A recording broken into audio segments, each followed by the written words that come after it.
it's a Gojira day. It's always a It's good good. Gojira day. Always good when it's a Gojira day. Good afternoon, everyone. It's Friday. Did you know it's Friday the 13th again after like 4 weeks? How often does that happen? I I ask mean, you. when it happens in February and it's not a leap year, it's going to happen in March as well. Right? It happens in March. Right. Yes, exactly. But how often does that happen? I'm sure Times a somebody's year, I done think. how many times a year? Probably at least 2 on a good year. Well, I don't know. yeah, but no. That there's a Friday the 13th in February and in March in the same year. I'm guessing that's something that only happens like once a decade, or is it every No, I 7 mean, it years? Is it just happens fairly regularly throughout the really? year. Like, There's anytime the fairly first not is on a Sunday, you're going to get no, that's not Friday. what I'm talking about. I'm talking about every time that there's a Friday the 13th in February, and then Then there's immediately going to again be in one in March. March, as long as it's Yeah, not a but leap year. I suspect that doesn't happen very often. So, but I, you know, somebody out there knows math better than me. It's hard to believe, but somebody should look this up. Do the figuring on this, and let me know.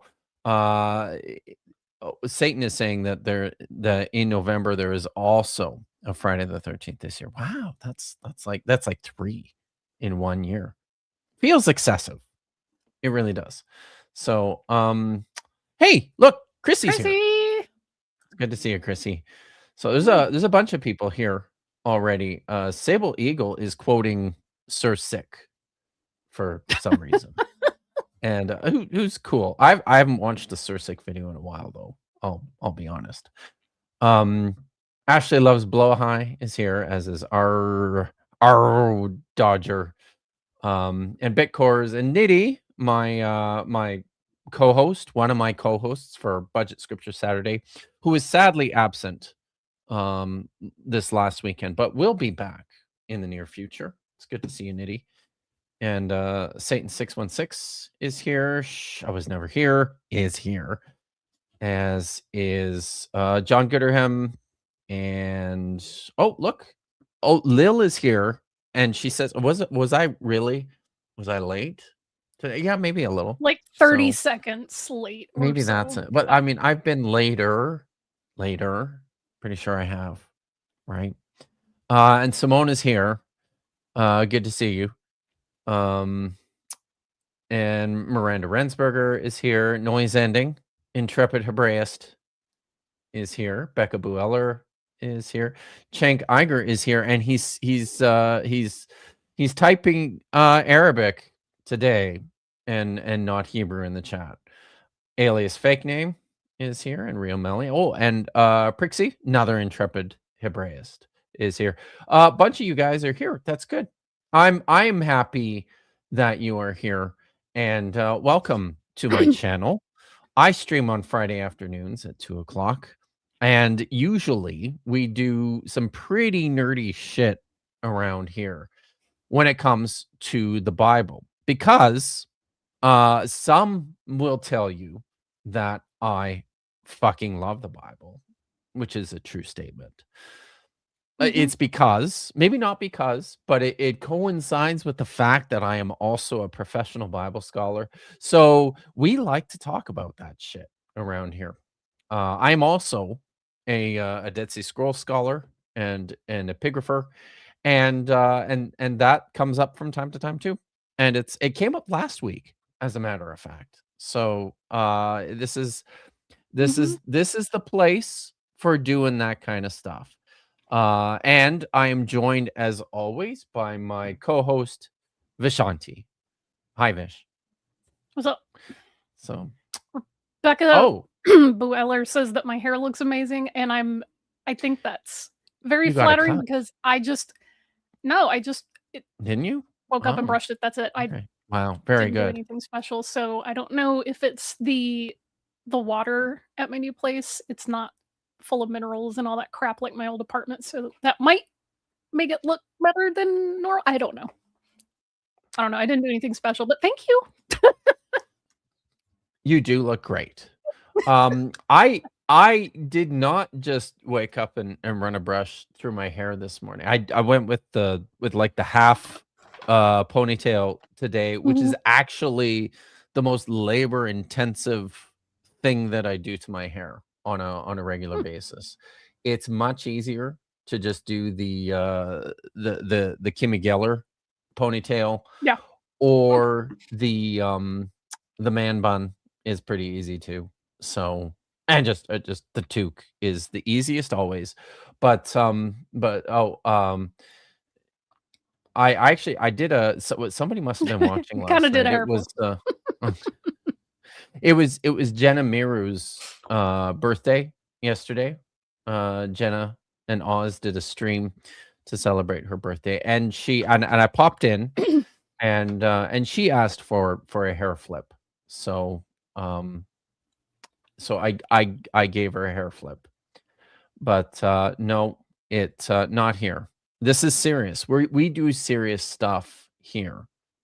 Which brings the me most to seriousest. the most seriousest. It's very much so. So that's what we're doing today. I came across a video from Allie Beth Stuckey, who runs a podcast. I think it's called Relatable. And she's, a horrible person, along with many of the horrible people that we regularly cover on this channel. I think I have not. I've had an Allie Beth Stuckey video on my platform before, but it was because Jeremiah J. Johnston was in it doing something. So I've never actually covered anything that she has produced directly until today. I came across a video that she made complaining about the usual stuff that she does, like immigration and people's sexual preferences and Christian nationalism. It's kind of she's a blonde white woman, I suspect. Yes, she actually is. It's amazing, right? How that works. So but she made this video to talk about a tweet by another somewhat reprehensible pastor out there by the name of John Piper, who caused me personally like psychic damage in my late teens, early 20s, and I've avoided him ever since. But Native Atheist wants a hair flip showdown. Yikes. That sounds it's that could be that could be a thing. So I'm more likely to hit my hands or myself somewhere. Like, I'm very accident prone. Apparently having weird balance and spatial relation issues is a trait of ADHD, folks. Not surprised there. Me constantly hip checking things or my shoulder clipping corners, just so frustrating. I'm just, I am just a kind of a clumsy oaf and run into things. So I don't even have a halfway useful explanation for the fact that I, crash into things and hurt myself on a regular basis. You could make a joke about the fact that you're a Taurus, which is the bull. You could be like, I really am a bull in a china shop. Yeah, I really am. It's true. No, that's fun. I think it's good to point the now disgraced Egyptologist is probably less evil. That's true. Than okay, great. We're gonna be going in today. All right. Because I don't follow any of these evangelical talking heads or apologists or whoever. I don't care. You come here for that. Anything they you have get to it say. all here. Thanks. So yeah, you're welcome. It's part of what I do. Listen, and honestly, Prixie, I get that, and for a long time, my wife was like, I think you're neurodivergent. Maybe you're on the spectrum." And I was like, I don't know. "I don't think so. I really don't." And, I've read quite a bit about I've never had an actual diagnosis, but I'm just fairly skeptical based on the number of neurodivergent people that I know. People, my own children, I have one kid with pretty serious ADHD. It you know, it I just don't think that's it. I think, I think I'm just an oaf. That's just it. So, um, yeah, anyways, Allie Beth Stuckey is what we're looking at today, and I wanted to talk about this question of immigration because it's such a prevalent issue right now, seemingly over the course of the last several years in American politics. It bleeds into Canadian politics. Yes, as much as this, I continue to promote this place is great. We're not immune to these sorts of problems that are affecting You all still Western are affected democracies by right now. the United States of America's cultural hegemony. So sorry that Yes. my So, country's real shitty. I actually don't even think we can just blame it all on you guys, on our cancerous tumor to the south. I just don't think we can. Um, we have to own some of that shit too, right? But this question of immigration, Allie Beth Stuckey is going to want to ground in the Bible. I've heard Christian nationalists try to do this in the past. They want to make the argument, they want to make the case for, a white ethno state on the basis of things that they read in the Bible. And They just as won't if you say are it in that exact language because they know that it's not popular to say white ethno state. So they use all the dog whistles and they just think that, like, That's what oh they my do. gosh, like, I'm not being racist. There you go. It's true.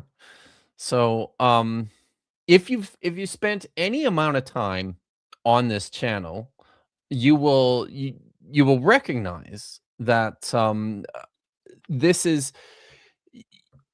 you can get the text to say things that you want. You can find texts within the Bible to promote your favorite idea. It's not that hard.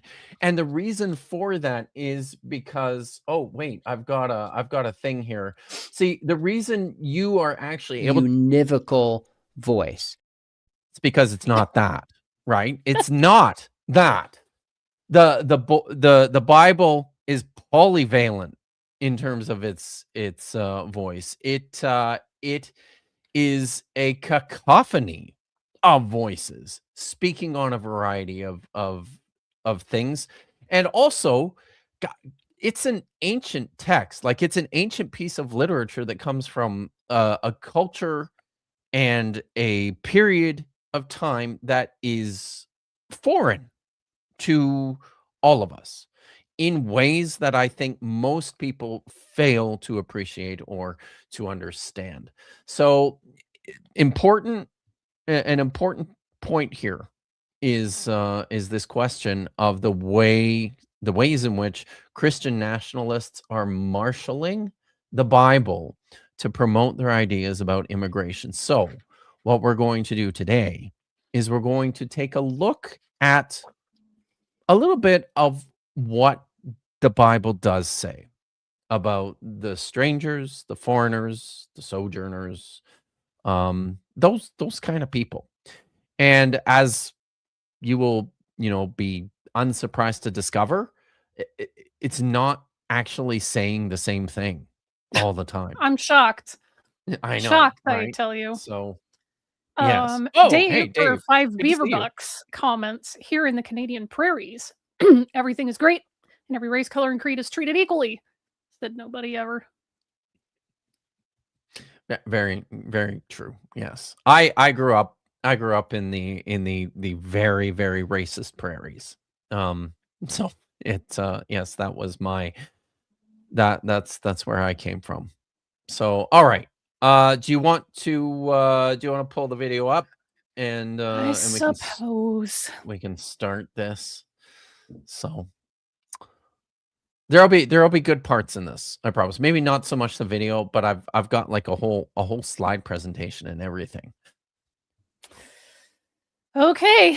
Oh, Well, look, I forgot to correct my typo. It's also only 7 minutes. Now, a lot of people were mad. Speaking of immigration, great. Now I have to listen to someone doing the back of the throat like Christian baby doll voice.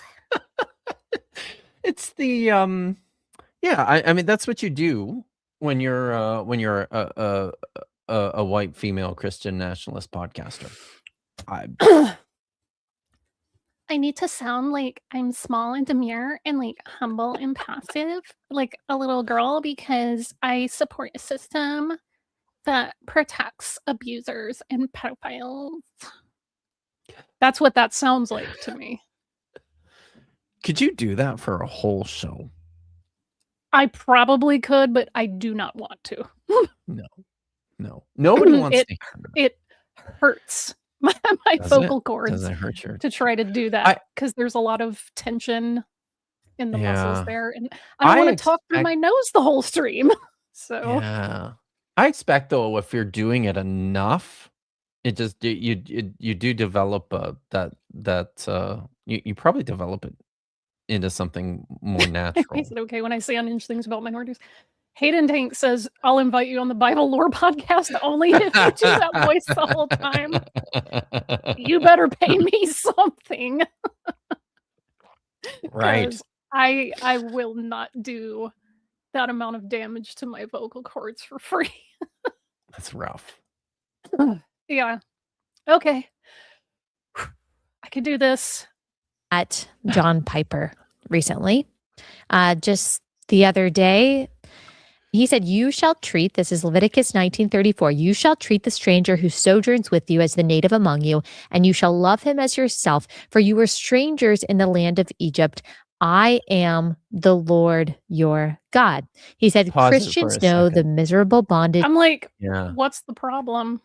Yes. With this? Exactly. What is the problem here, right? Like, it's don't be a dick to people because you were treated badly. Don't do that. What's the problem? It's good advice. Rhetorically. And then he follows this up with the statement, Christians know the miserable bondage we were all in. So this is just empathy at work here, right? Yes, John Piper is a radical leftist. Well, remember, there's a sin of empathy. You will see a sign in the background of Allie's studio, I think, that says toxic empathy. She wrote a book called Toxic Empathy. Oh, okay. So she's one of them ones. Okay. No, we dial in the toxicity up to 11. Okay. Yeah. So let's listen to real quick. What happened. It's either vegan degan or vegan dagan. I don't want to mix them. I live in Southeast Louisiana and I'm not used to hearing the racism in this accent. It is a slightly different accent. I'm used to hearing a twang or drawl, but you know. Yeah. All right. We are all in. Well, John Piper got ratioed by a lot of people on X. I'm cackling just because there's more comments there than there are retweets, but there are a lot of likes and a fair number of bookmarks. So regardless of what the actual ratio is, treating the Nazi bar as if it's like, oh, this is the voice of the populace when it's mostly bots and Nazis. Fair. Yeah, you really got something there, Allie. Sorry, Allie Beth. They don't know that though. Everyone who's in the Nazi bar is unaware of the fact that they're in a Nazi bar. Some of them are well aware and they're fine with it, actually. I guess that's true. I guess the Nazis are. So, but then everybody else is I think less. But I mean, seriously, that's some traction. 1.8 million views. So yeah, Wait, but as that's 1.9 thousand comments. Oh, I see the views. Sorry, I was looking at the wrong spot. Ugh. Okay. I haven't used Twitter in so long that I forgot where the view count was. Find all the things. Yeah. I'm sleeping just fine. Why do you ask?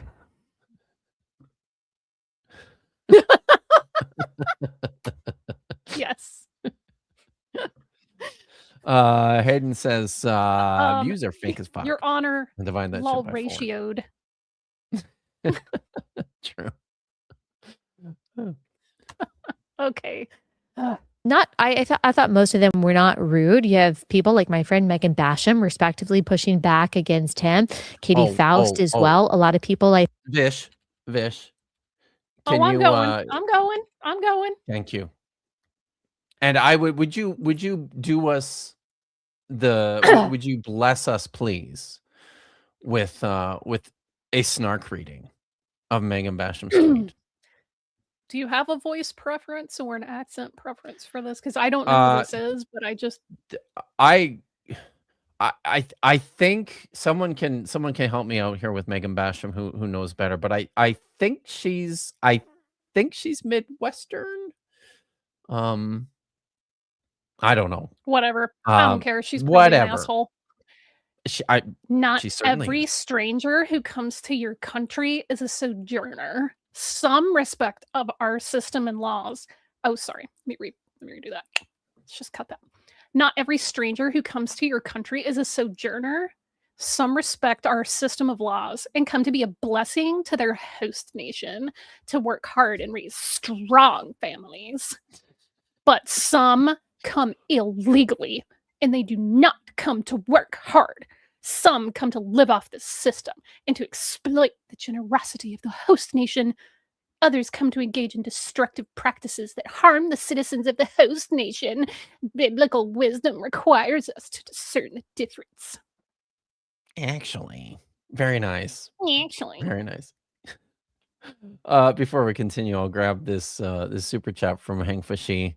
Military religious freedom .org should be supported. What is military religious freedom period? Okay, possibly this is .org. Yeah, I think .org should be supported. They're urging lawmakers to investigate Hegseth for the Christofascist Iran rhetoric. Yeah, I have heard about this, and it sounds like it's a very small organization, but one that I would agree certainly could use ongoing support in these trying times. I'm still kind of yeah, translated by Lieutenant Matt the Navigator. Not every stranger who comes to your country is white. Yes, exactly. Will Clark for 5. It's astonishing how many of the pioneers of Christian nationalism have gone hard over to the other side, almost like they're trying to dodge the upcoming collapse. I mean, I've been seeing a lot of clips of people who are like, I love the MAGA movement. You just don't understand how hard it is to... Baby, we know. Yeah. We know. You want us to feel bad for you and be like, oh my gosh, baby, I'm so sorry that you voted for a fascist, pedo-protecting, greedy, corrupt, non-businessman. Baby, come here. Let me hold you. Get wrecked. Like, you intentionally ignored people who told you to not act like an asshole to folks. Like, the bare minimum. And now you're like, it's so hard to come out in these radical leftists. Get over yourself. My God. You need to not be the center of attention for 30 seconds. 30 seconds. Ridiculous. Okay. Any other All right. chats So I think before I hit play again? No, I think we're good. This next one though has all the has a lot of these scripture texts on it. I think we should stop and look at these. Thank you, Hayden Tank. I've ruined 10 years of Christmases and Thanksgivings. Can we talk about how much I am the victim here? Seriously. Nice. The thing about this tweet from Megan is when she's like, "Oh, some people come here illegally." Crossing the border illegally and remaining without documentation in the United States is a civil offense, not a criminal Right, one. yeah. So, P.S. that Yeah. law didn't exist in the ancient world. And also, I really want to know if she cites her sources about, quote, biblical wisdom when it doesn't talk about illegality or working hard or living off the system, exploiting the generosity. Like, I want to know her sources. These are all like I know it's yeah. ass. Yes. Just completely foreign concepts when it comes to the biblical text. So Okay. yeah. Faust as well. A lot of people I follow who were Another blonde white So woman. here Cool. she's got this she's got a list here of texts in the Old Testament. The foreigner and the sojourner are expected to respect and abide by the laws of Israel. And she's got a list of texts. I didn't know that Katie was an ancient Israelite. That's pretty interesting. It's pretty good. Wow, yeah.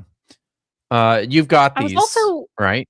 unaware. Yeah, I was unaware that the United States of America was also ancient Israel. But hey, what do I know?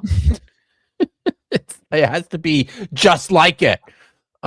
Vish, that's the goal. All right, so what do we have here first is Numbers 15. It's 15, I think. Is it 21 or 22? Hold on, let me 16. I was way off. Yeah, Numbers 15, Okay. 16.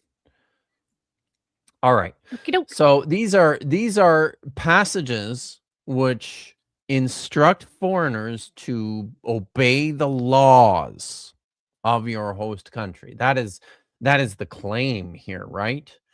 In Numbers 15, 16. The same ritual and the same rule shall apply to you and to the stranger who resides among you. I wonder which rule that is. Probably just any rules. You just make them up. Yes. That probably that. All right. You want to hop down to verse 29? Boingy, boingy. We should actually read all the stuff in between. Do you want to do that? You probably already jumped all the way down. We can. Just I need to maybe we scroll should back up. Yeah. Okay. Let's do that.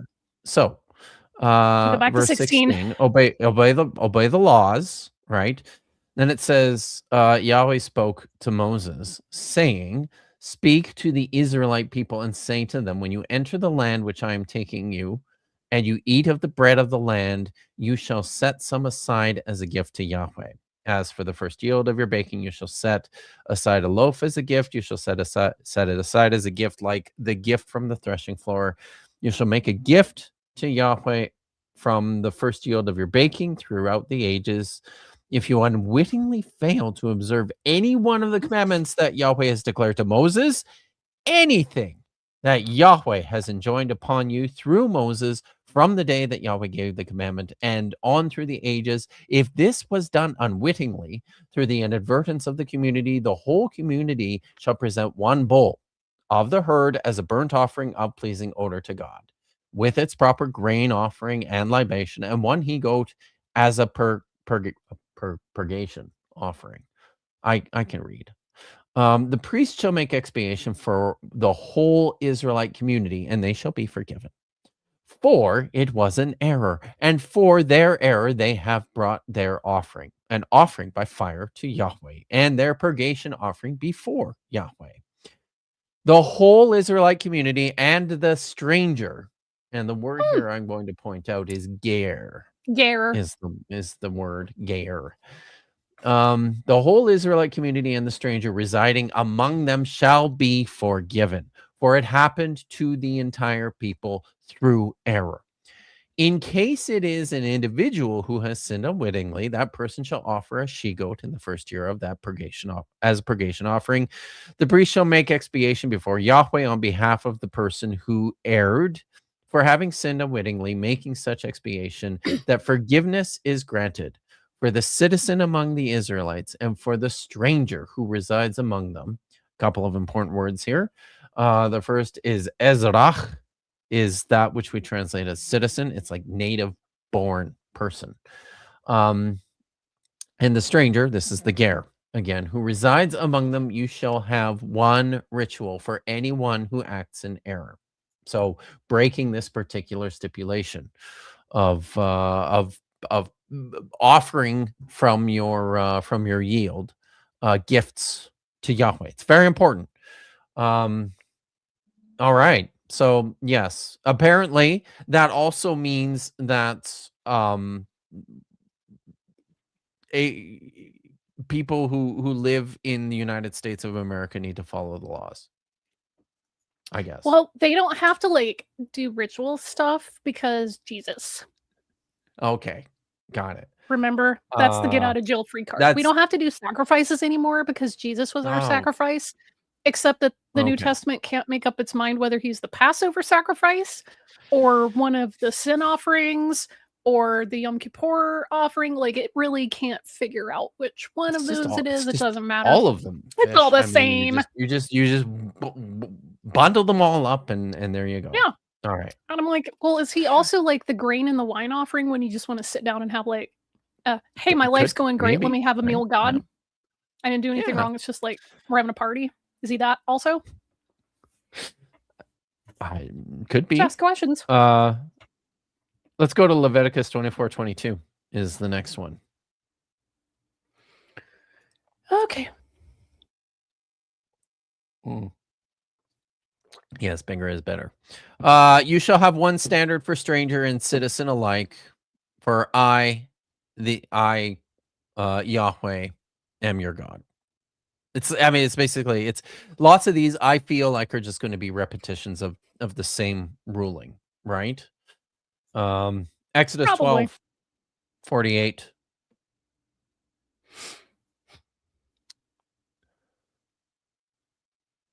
Whoop. A little too big there. Okay. A little bit. Okay, 48 and 49. If a stranger, this is the ger, once again, who dwells with you would offer the Passover to Yahweh, all his males must be circumcised. Then he shall be admitted to offer it. He shall then be as a citizen of the country. There's that word again. Ezrach ha'aretz, citizen of the land. But no uncircumcised man may eat of it. There shall be one. Yeah, well, we don't have to circumcise anymore because of Jesus, but also like we can have Christian Passover Seders because reasons. Reasons, yes. 49. There shall be one law for the citizen and one for the stranger who dwells among you. And I think it's useful to point out that these are like I'm not a lawyer, so I don't know if this is there's a technical term for this, but to my ear, like these sound in a way inclusive, that in order to participate in these aspects of and not the state, right? We're talking about the cult here. You're talking about participation in the ceremonies and the rituals. You have to be circumcised. That's the ruling. It's like it's like a provision for these people who want to do this, and it says explicitly, if you're not circumcised, you can't come to our circumcision party. That's basically what it says, right? This is an interesting text, and we're going to come back to this. Quick foreskin check before we eat, y'all. Yeah. It was I feel like this was an interesting time. Jesus constantly talks about following the laws. How Christians slithered out of that, I will never. One word. Paul.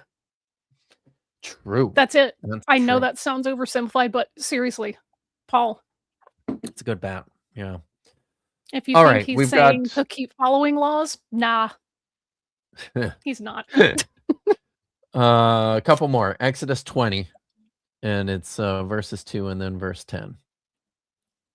Sorry, I said Exodus. I meant sorry. No, that's wrong. Leviticus 20, verse 2. Sorry Yeah, I about was that. gonna say Exodus 20 verse 10. I'm just looking. I don't know Yeah, they're also in different the order. orders Why from are they names. the order here that she chose to list them is confusing to me, just because it doesn't really follow any. I mean, it doesn't She follow the just did a word sequence in search her and copy Bible. pasted. I think that must be it. But is this it here? Yeah, Leviticus 20 verse 2. Say further to the Israelite people, anyone among the Israelites or among the strangers, those are the ger, it's umin hager, from one ger to another ger in Israel, who gives any offspring for a milk sacrifice, la molech, shall be put JPS to taking an death. L. Yeah. Yeah, you can't. I mean, everybody takes the L on this one, sadly. So far, maybe that'll change in our lifetime. The people of the land shall pelt them with stones.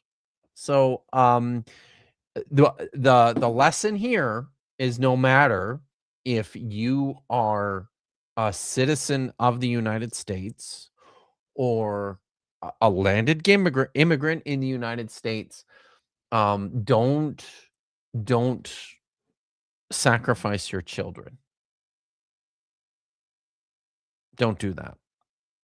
That Or would you'll be get rocked to sleep, as Kent Hovind once said. That's his only funny joke, really, in my opinion. that's not bad, actually. Wow. Okay. One more. Exodus 20 verse 10.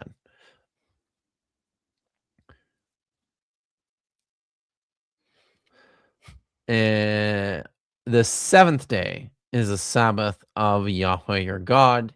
You shall not do any work, you, your son or daughter, your male or female slave, or your cattle, or the stranger, the ger, who is within your settlements. This one continues to get me, because even if you want to say that because of reasons the Sabbath is now Sunday for Christians, they still have open businesses and make people work for them on Sunday. So That's true. they're not following it, even if they want to like quote this and say, well, it's Sunday now. Okay, well, you're still making people work for you. You'll go out and mow your lawn or do your laundry or whatever. And it's like, okay, pick a lane. It didn't used to be this way. I remember as a kid, coming home from, after church on Sunday mornings, we'd go to church, and then quite often we would go out with other families for lunch. And the only thing that was open on Sundays were restaurants and hotels, right? Like that was it. Gas stations, that sort of thing. But the mall, some because states we used to go to still have blue laws on the books. Which is that what that is? Blue law? That's what those are called here. Yeah.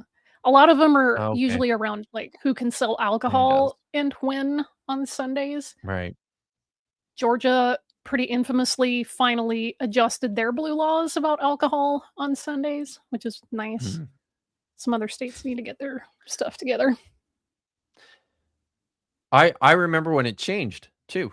My parents were pretty upset about the fact that there was going to be stores open on Sundays. But you know what? As with all these things, you eventually you roll with it. You get over it and you forget.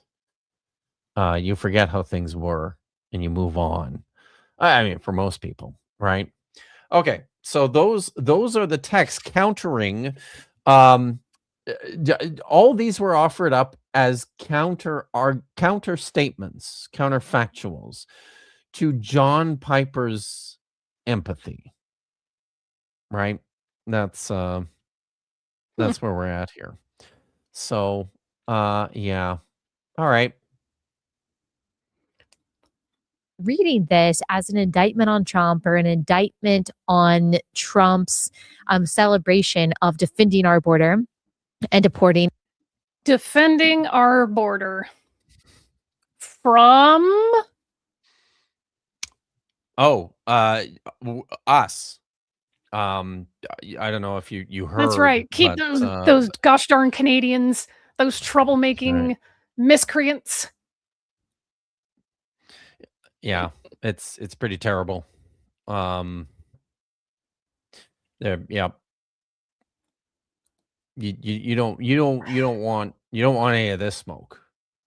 Of course. Illegal aliens. Now, illegal aliens. Again, this is a civil offense, not a criminal one.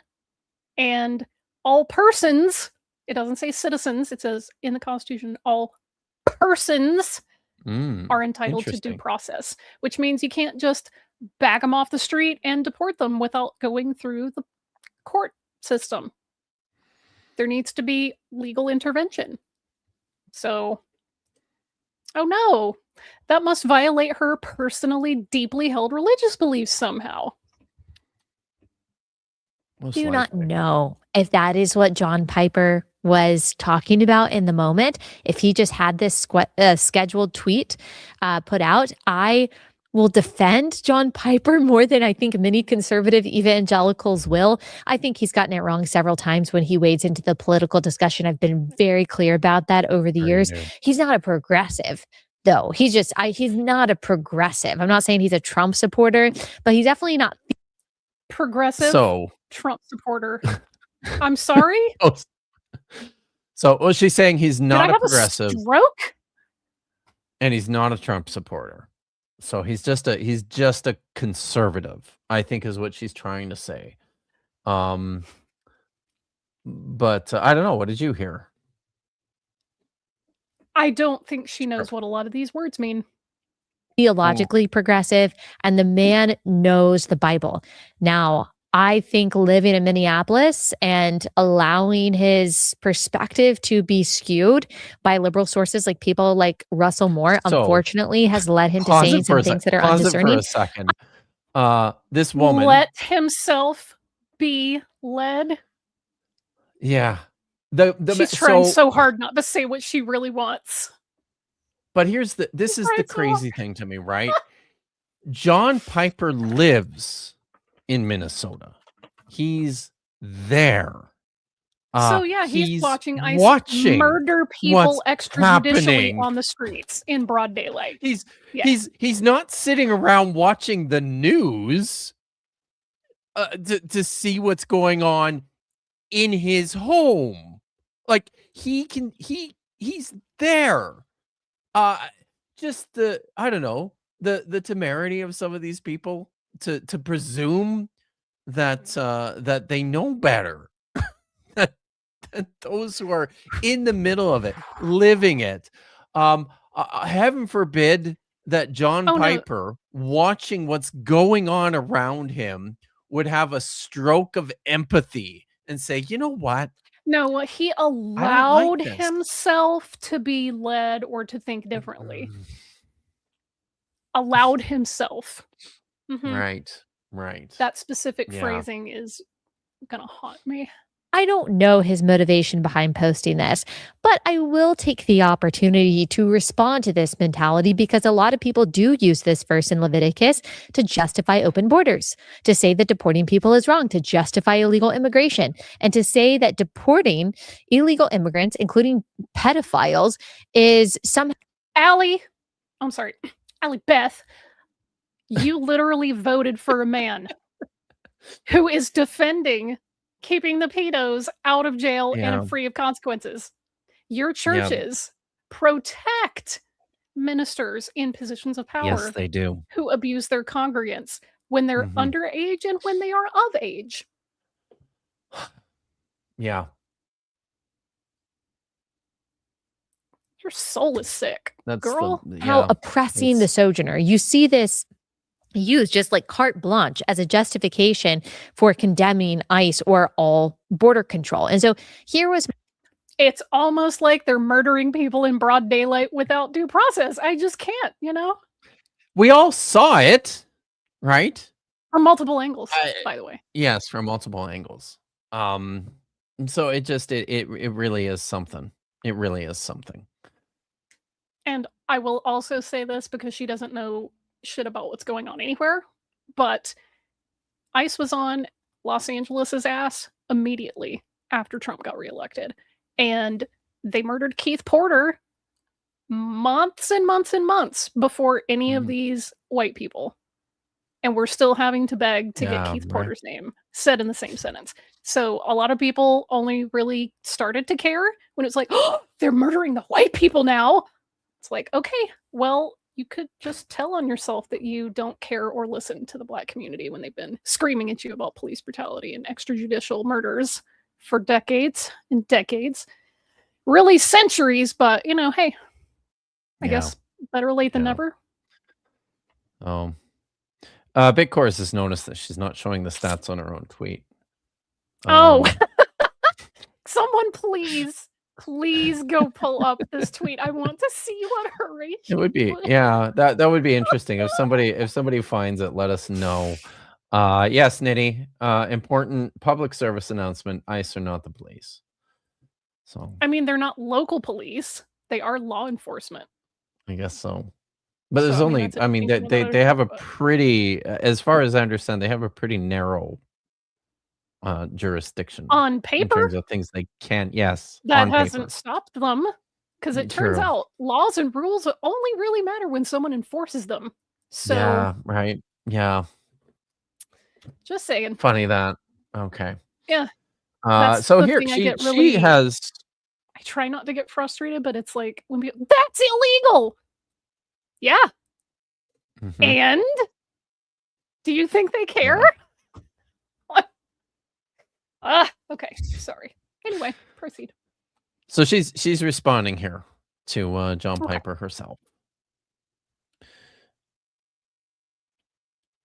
Oh, you want me to read this again in a voice?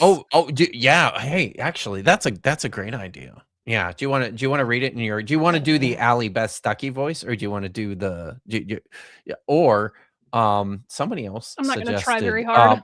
Somebody else suggested Mar-a-Lago, Karen earlier. Okay. So I'm going to make a very poor and lazy attempt to do her voice. Okay. I'm not going to try very hard. So if I get it wrong, I don't care. Because it won't hurt your voice. Maybe we're all reading too much into Piper's post, but for those who do use this passage to justify illegal immigration or to argue against deportations, keep this in mind. There shall be one law for the native and for the stranger who sojourns among you. Thank you, Vish. Thank you. You can press play now. She's probably going to read it, though, isn't she? My response. I said, maybe we are all reading too much into Piper's post, but for those who do use... Just from an audio perspective, she needs to push the mic away from her mouth by like 3 to 5 inches because her plosives are really getting into the mic there. That's what the little fuzzy thing on the mic is supposed to prevent and like not down, but you know, it's fine.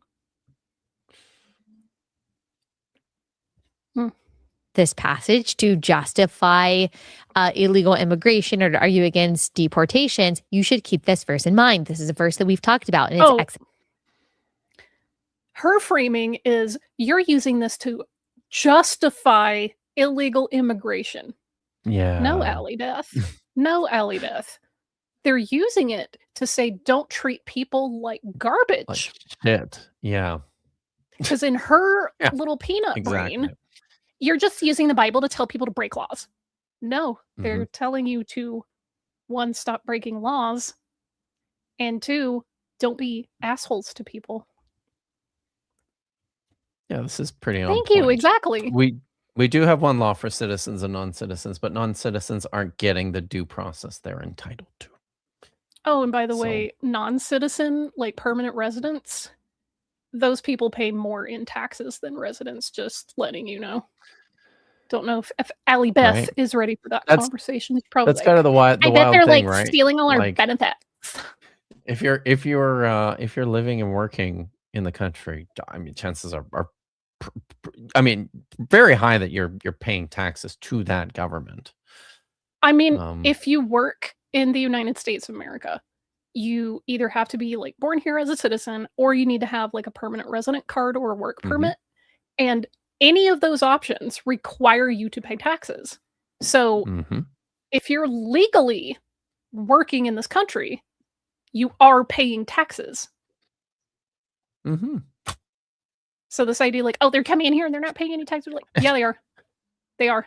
And I can also personally vouch for this because I used to work at a nonprofit where I did all the documentation for people like this. Oh, yeah, nice. Yeah. I had to explain to someone in my family that they were like, oh, they're getting all these benefits and they're not even citizens. And I had to explain patiently. My literal job was approving or denying benefits to people. And you had to have like your social security card or your permanent resident card, or you had to be like a citizen. That's it. If you weren't a citizen and you didn't have like permanent residency or a work permit, you could not obtain these benefits. And they just sat there silently, and I'm like, oh, so confronted with facts, you have nothing to say. Weird. Yeah. So I live in a different country, and I've lived I'm paid taxes in another different country than this one, but I suspect it's the same with the United States as it is with Canada or Norway or any other place. The federal tax collection agencies are quite fastidious. If you owe them money or they think you owe them money, they're gonna get it.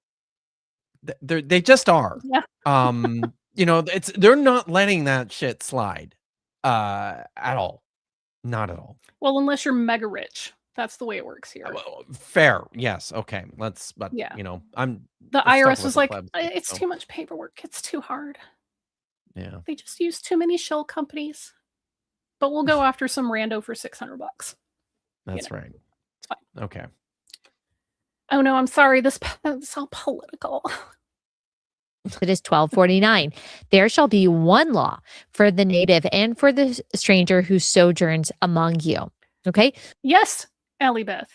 The law in the United States, as laid out in the Constitution, which we tend to hold in pretty high regard, says that all persons get due process. Not citizens, persons. Just maybe she should go look that up. One law. So if, as liberals do, and again, I'm not calling John Piper a liberal, but people who use that verse to justify legal immigration, if we are going to use Old Testament law as our basis for immigration law in America today, which seemingly only progressives want to do, which is interesting, their own little fun form of Christian nationalism, then we need to look at the whole thing. Pause. She doesn't want to go down that road, I guarantee you. Maybe not. Shall we go down that road? We can go down that road. Shall we? I think it's good advice. Real quick. What do I mean that immigrants pay more taxes? They pay more in taxes because of the tax bracket set up. Like, this is like entertainers. These are like average citizens. The tax brackets that you fall into and the different like taxes that you pay, the way that those scale. If you have permanent residency, you're paying more in taxes. Doesn't mean dollar amounts, but like your percentages. Those are a little bit higher. But hey, it's not like that really matters because Doge came in and they saved us $1 gajillion by cutting all the grants that had the words DEI and inclusivity and representation and all of those awful words. So, yeah. Don't worry, guys. So, Bitcore's found the full tweet. What do you think? Yes. Should they just came here to see if there was a Christian point and heard filthy language immediately. Oh, no, thanks. Not listening to someone try to rebuke Allie Beth with that mouth. Cope. If she wants to treat people like garbage, Okay. I will curse. Not listening to anything you say because my ears are. You said too a curse sensitive. word, Oh therefore my God, everything you say how is terrible. wrong. I just can't. I can't handle it. All I right. can listen to people treat immigrants like dirt and advocate for like extrajudicial murders in broad daylight, but I just can't listen to curse words. That's too much. Right. But I don't know. I don't think Bitcourse says you could just put They yeah. can't I put don't links in the know that chat. you can't put a link in the chat. So you could just copy the stats and post that. That's probably Yeah, they the don't easiest receive the thing to do. benefits from the taxes they pay. That's another thing. Sorry. It's like people pay into the Right. system and they Yeah. can derive the benefits from it. Yeah. Okay. So let's do that, shall we? Let's talk about the Bible. Sorry, I've just got these are the Okay. tweets again. Okay. So here's the texts that Katie Faust brought up. Allie Beth also cited Exodus 12 verses 48 to 49. And we will talk a little bit about that one in particular as we go here. I happened on I Josh lent me a really good book titled let me get the title of the book here. Where is it? Okay, while you do that, I will Yeah. read Lieutenant Matt the Oh, Navigator's right, this $5 super chat. Tone policing, the first refuge of those with no compelling arguments. It's true. Hey, if you It's want true. someone to rebuke Christian talking heads without using the awful curse words, go watch Apologia. That's his entire There's those options out there, yes. thing. Yeah. This is not one of them. So, yeah. The Josh lent me this book that was published in 2011 called The Foreigner and the Law: Perspectives from the Hebrew Bible and the Ancient Near East. And there's one article in particular in here. So it's edited by Reinhard Achenbach, Rainer Alberts, and Jakob Horl. As I said, it was published in 2011. Achenbach's article in here is very good. It's called Ger Nachri Toshav Zar: Legal and Sacral Distinctions Regarding Foreigners in the Pentateuch. And what he's going to do in this article is take a diachronic approach to the text and really dig in to see how these ideas develop over time through the biblical text. Because as you'll recall, I said earlier, and as we discover all the time on this channel, the Bible, shockingly, has different things to say quite often about the same topic. And so looking at just these 6 texts here, and this is by far not an exhaustive list of all the discussion throughout just the Pentateuch of the foreigner, of the sojourner, the ger in particular. So this is what Achenbach has done here. He's got this lovely chart here, this figure. He has compartmentalized all the texts from the Torah which mention the ger, and he's done this with the nachri, which means foreigner, as with the toshav, which generally means like landed person, dweller, and the zar, which is like abominable person, outsider. So in this first chart, I want you to see how he's broken this up here from left to right. He's listed texts written from the pre-exilic period, pre-exilic tradition, and covenant code. They stress protection for the ger. So this is our earliest stage. Then in the next stage, you have Deuteronomic Deuteronomy, which is I believe I think he's got it at late 7th century, which continues to mandate for protection, but now has expanded that to participation for the ger.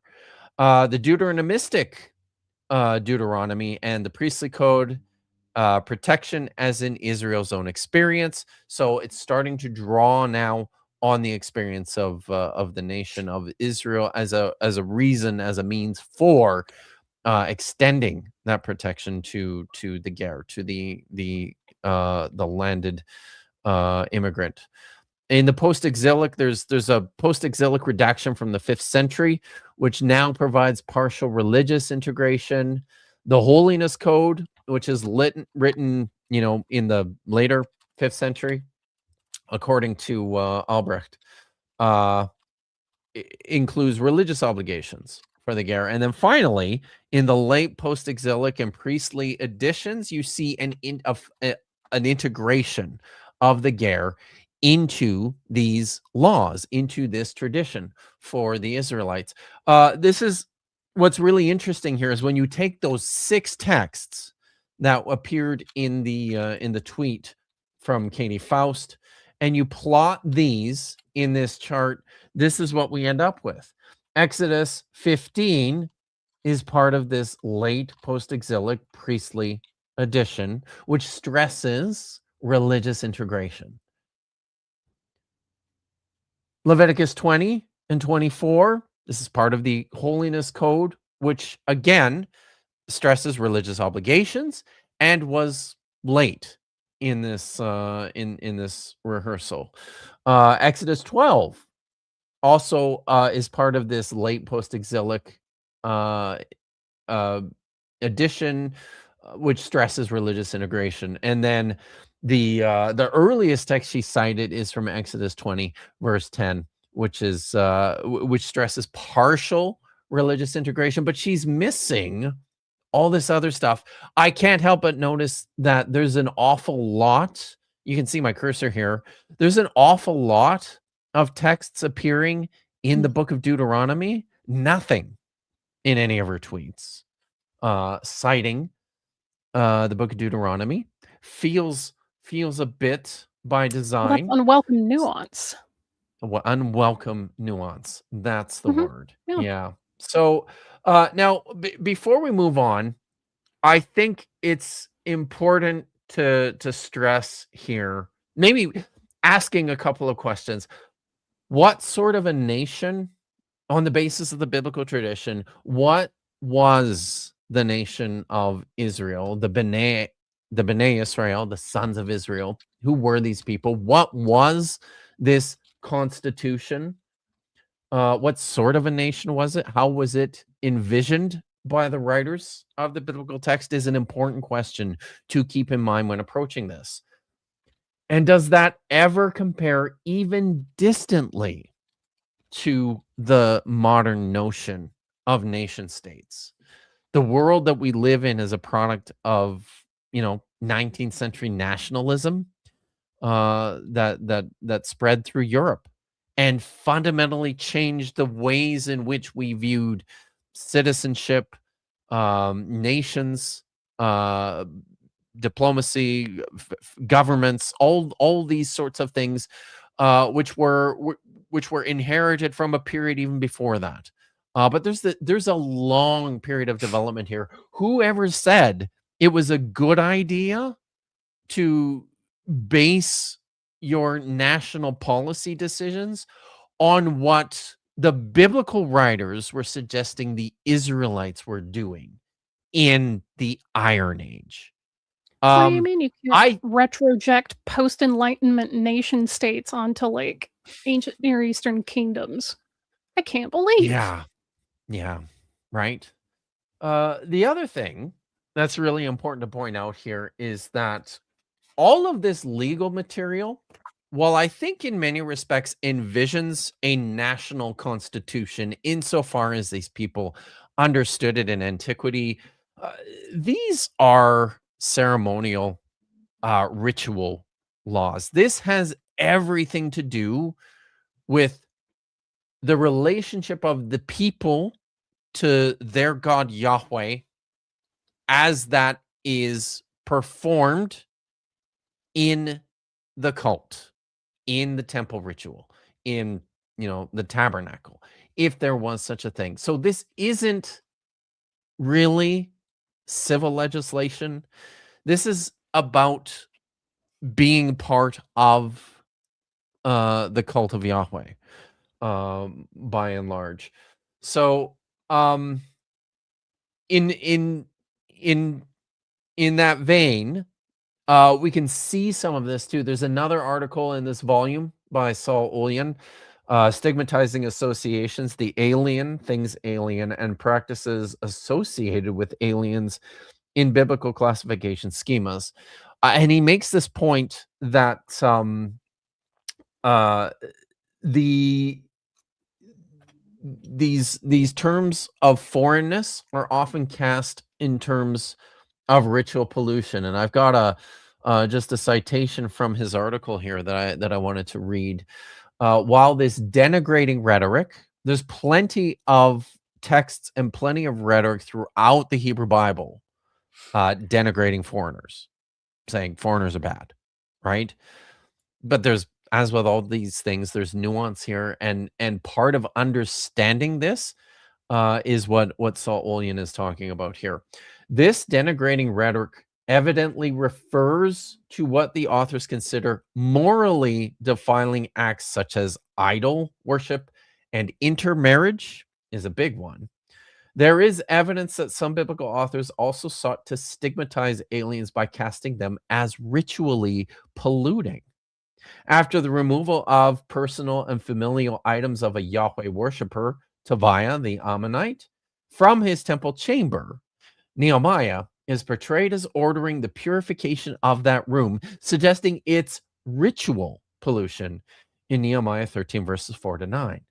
If so-called moral impurity has been at issue, such purification would not have been necessary, as moral defilement evidently cannot be eliminated through such rites and does not pollute in the manner of ritual impurity in any case. As Clowens himself has pointed out, see Numbers 5, verses 13-14 and 16-18. Those were texts that were oh no, that wasn't in our list, sorry.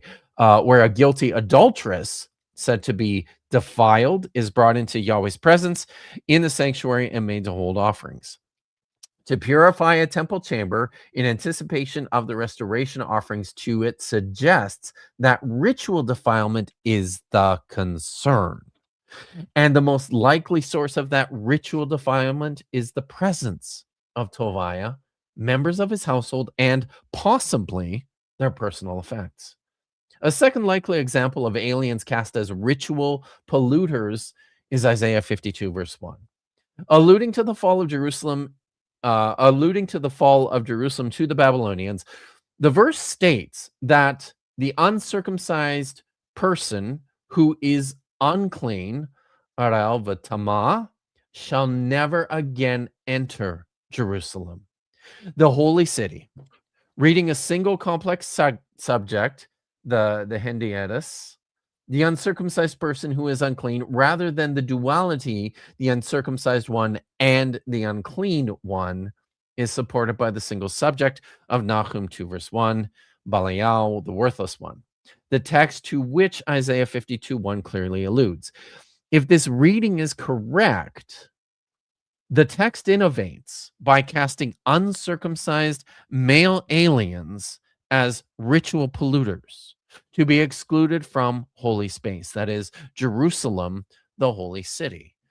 So within the Bible, I think right away, I want to point this out, just this ceremonial aspect of what we're talking about here, by and large, does not apply to civil legislation. You will notice that where the ger is involved, where these instructions of there being one law for the native born and one law for the ger, as we've already seen, has to do with what they're doing in the cult.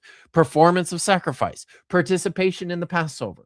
These are the sorts of things that matter to the writers of these texts. This is not, who gets to cross the border and stay in the country.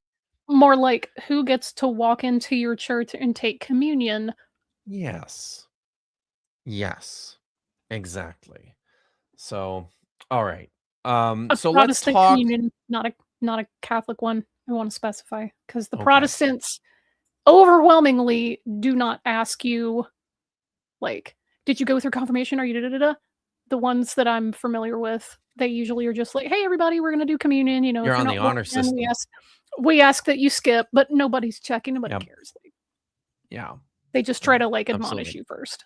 So whatever. Every church that I've been in, it's like that, right? All the evangelical churches that I've attended, you're on the honor system essentially. Yeah.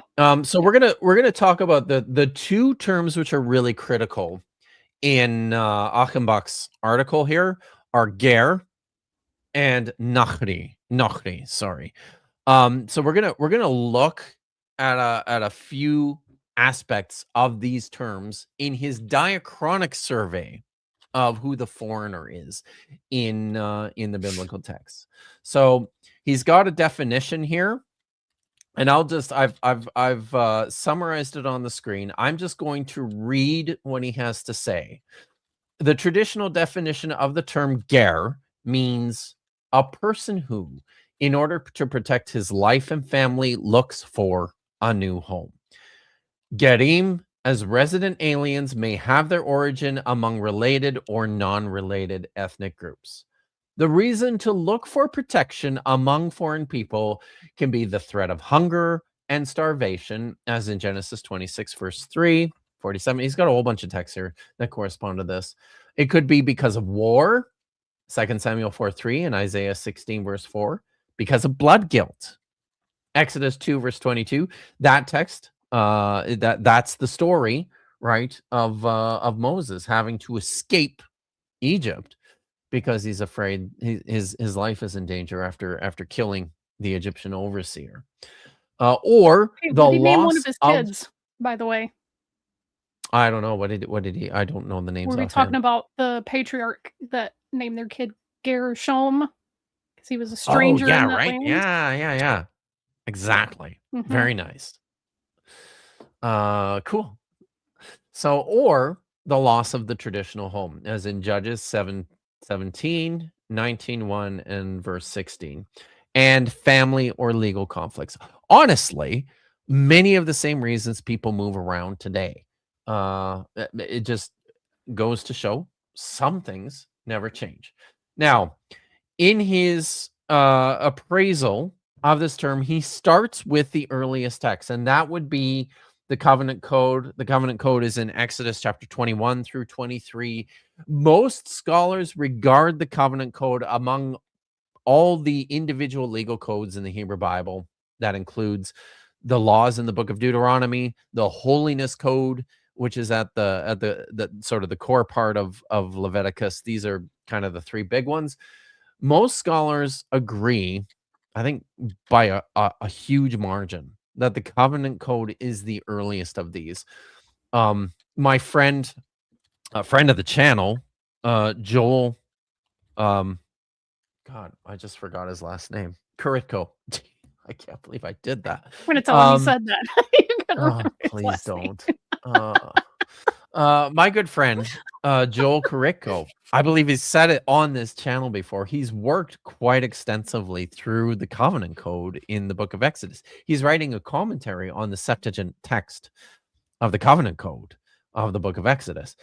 He calls it dense, and that's opaque is a good way of describing the language from Exodus 21 through 23. If you read it, if you can read Hebrew and you're reading Exodus 21 through 23 and then go on to chapter 24, you're going to notice a difference.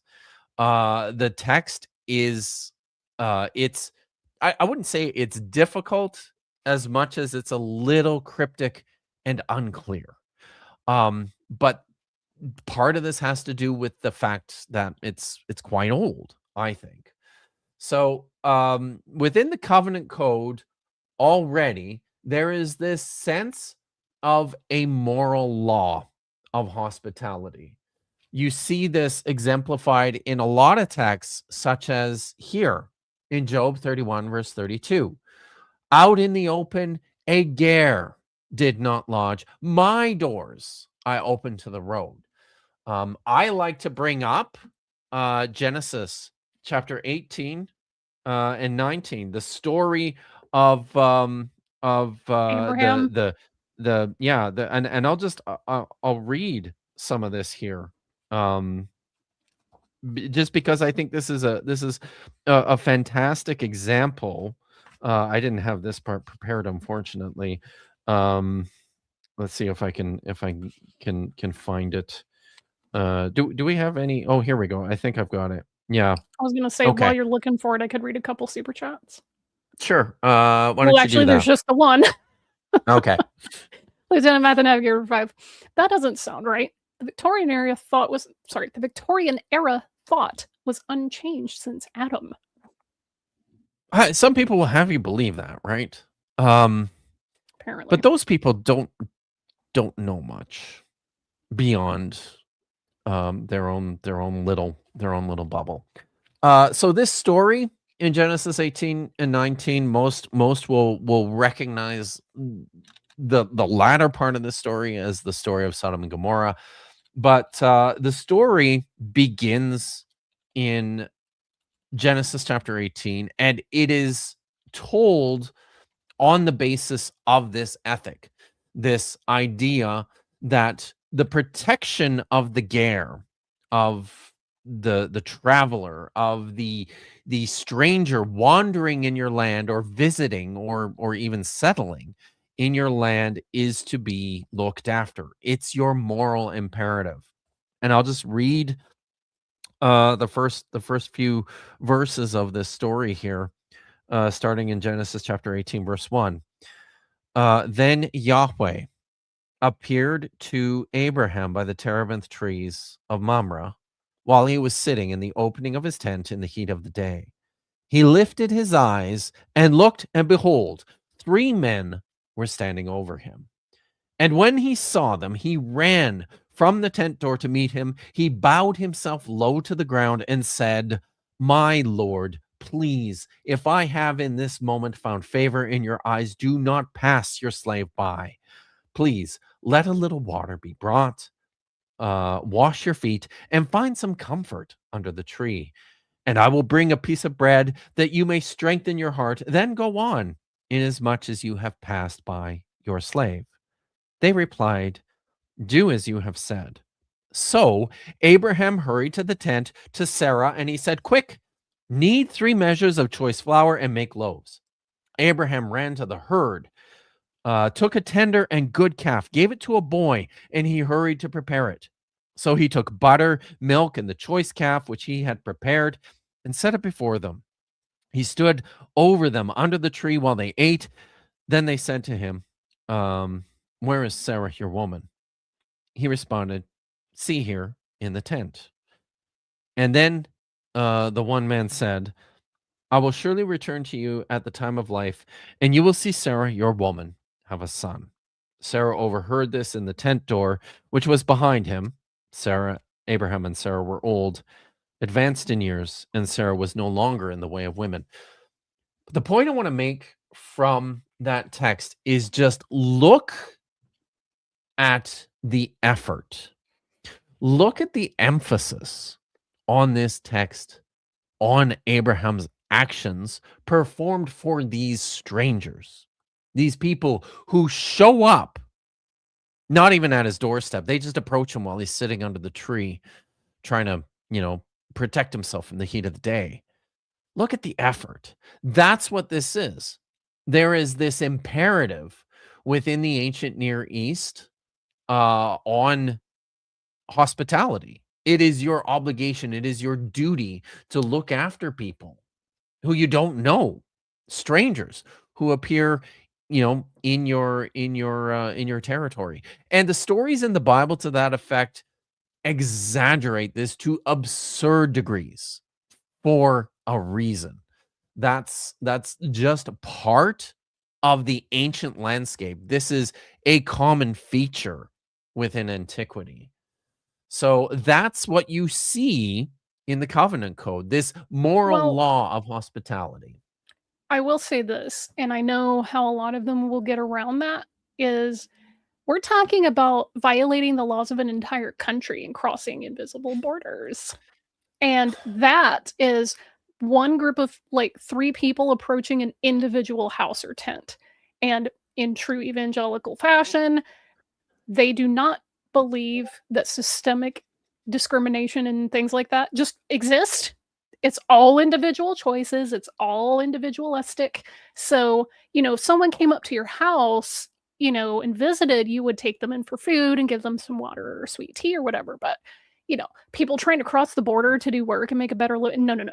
You need to do that the right way. So, I mean,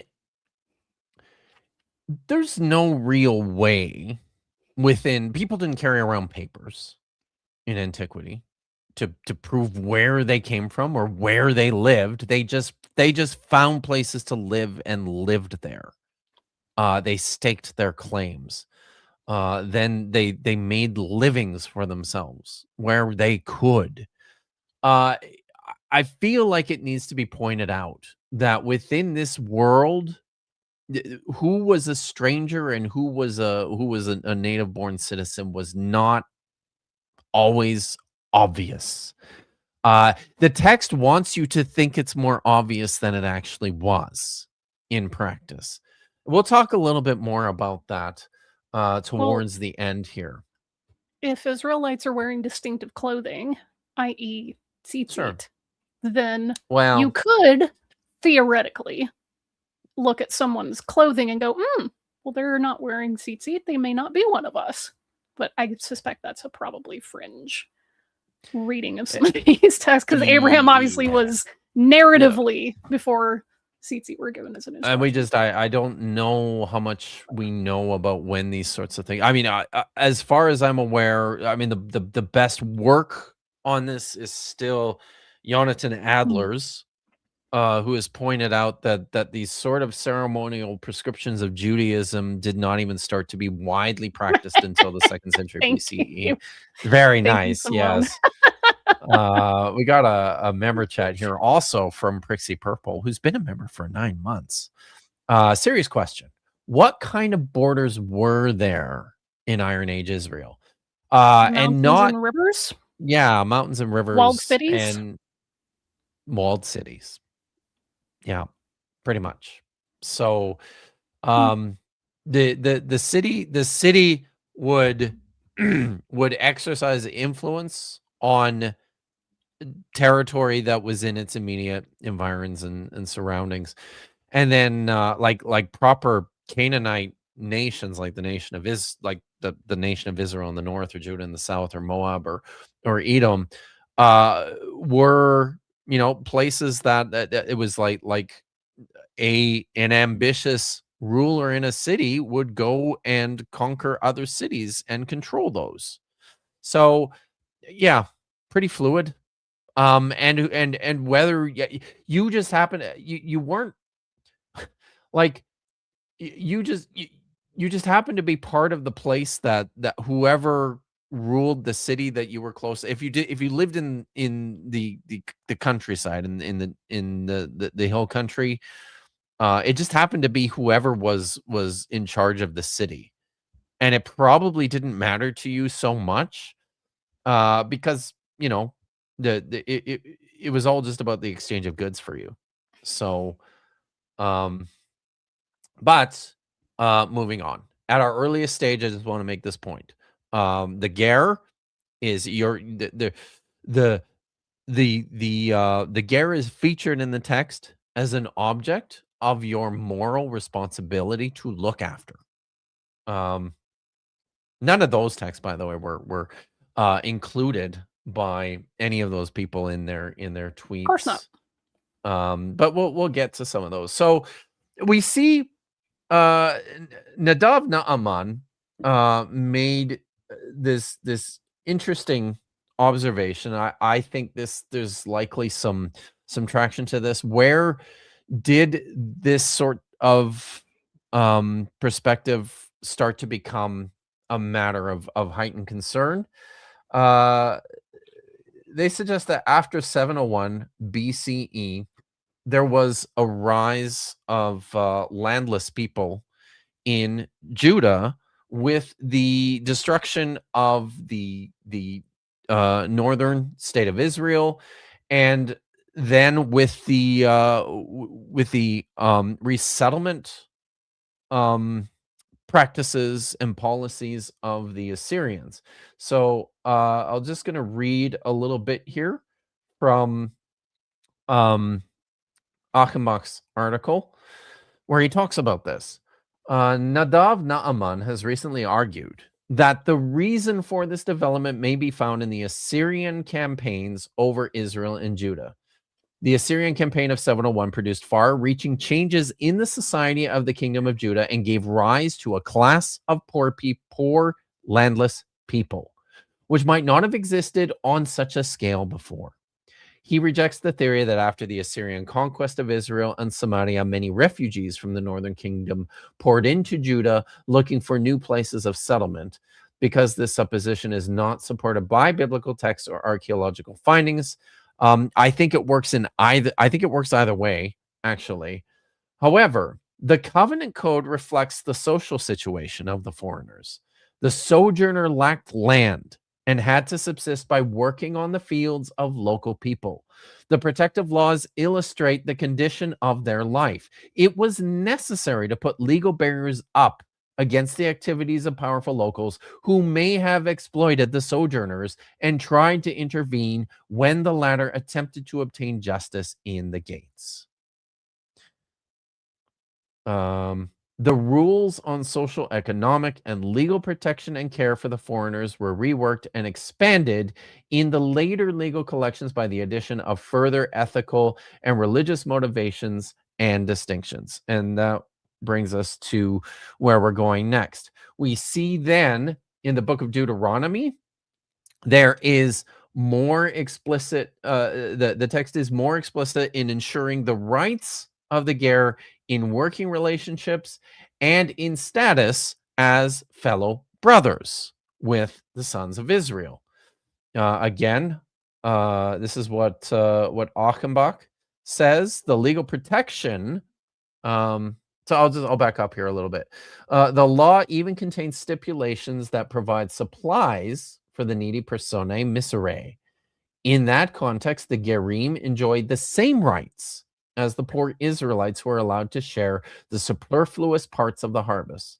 Deuteronomy 24:19 says, when you reap the harvest of your field and overlook the sheaf of the field, do not turn back to get it.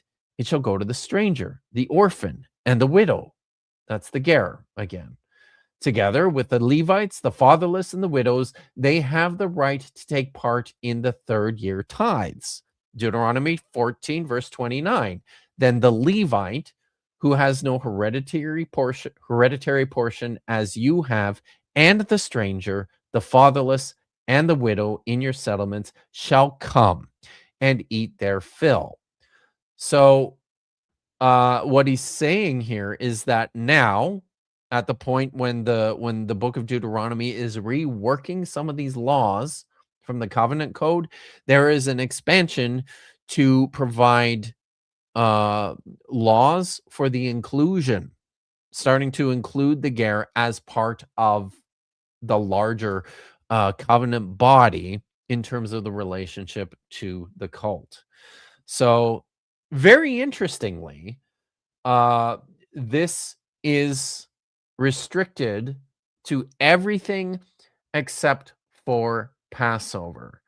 And I want you to put a pin in that. So what I'm saying here is that in the book of Deuteronomy, there is an expansion of the rights of the ger. This is not just, be nice to the gerim who are living around you because, they're poor. This is now these people who are living among you have, many of the same rights as you do and can participate in the cult just like you do. However, they were restricted from celebrating the Passover. They could celebrate the other festivals, Sukkot. They celebrated the Sabbath. They celebrated Shavuot. They did not celebrate Matzot Pasach, the Passover.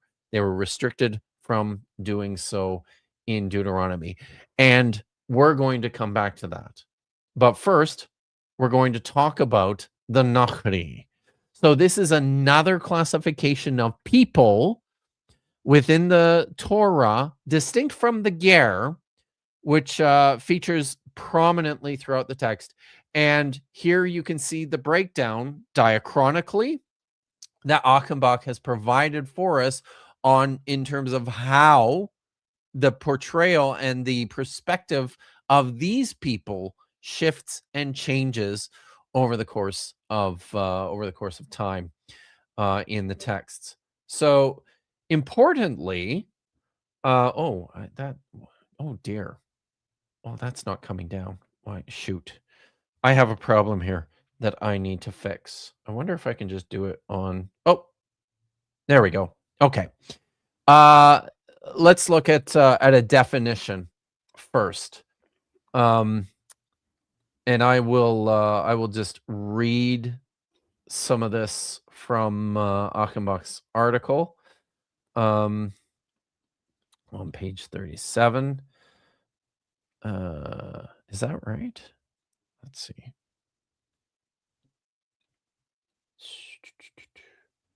Apologies. While you do that, John Yes. Gooderham is asking, I thought the archaeology shows the population of places like Jerusalem shooting up after the Assyrian conquest. Am I on old Yes. data here?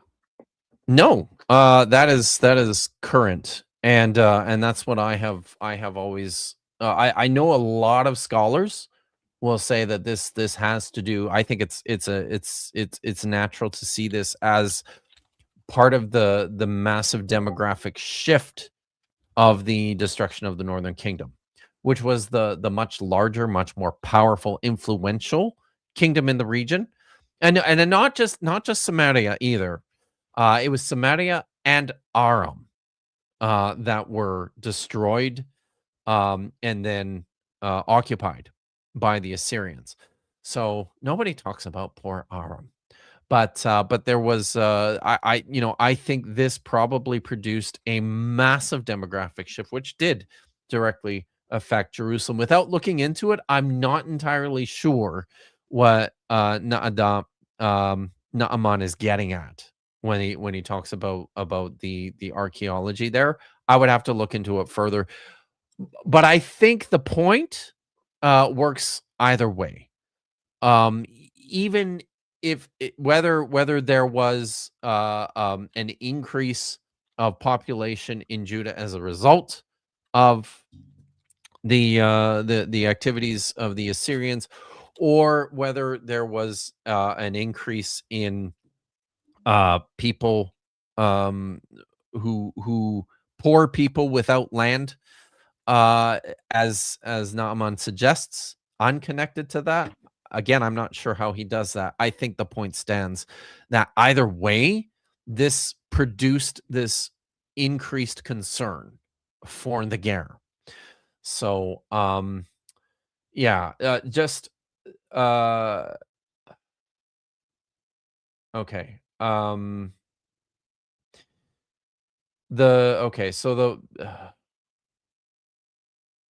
It is now, so here, just on page 37 here, Achenbach makes this point.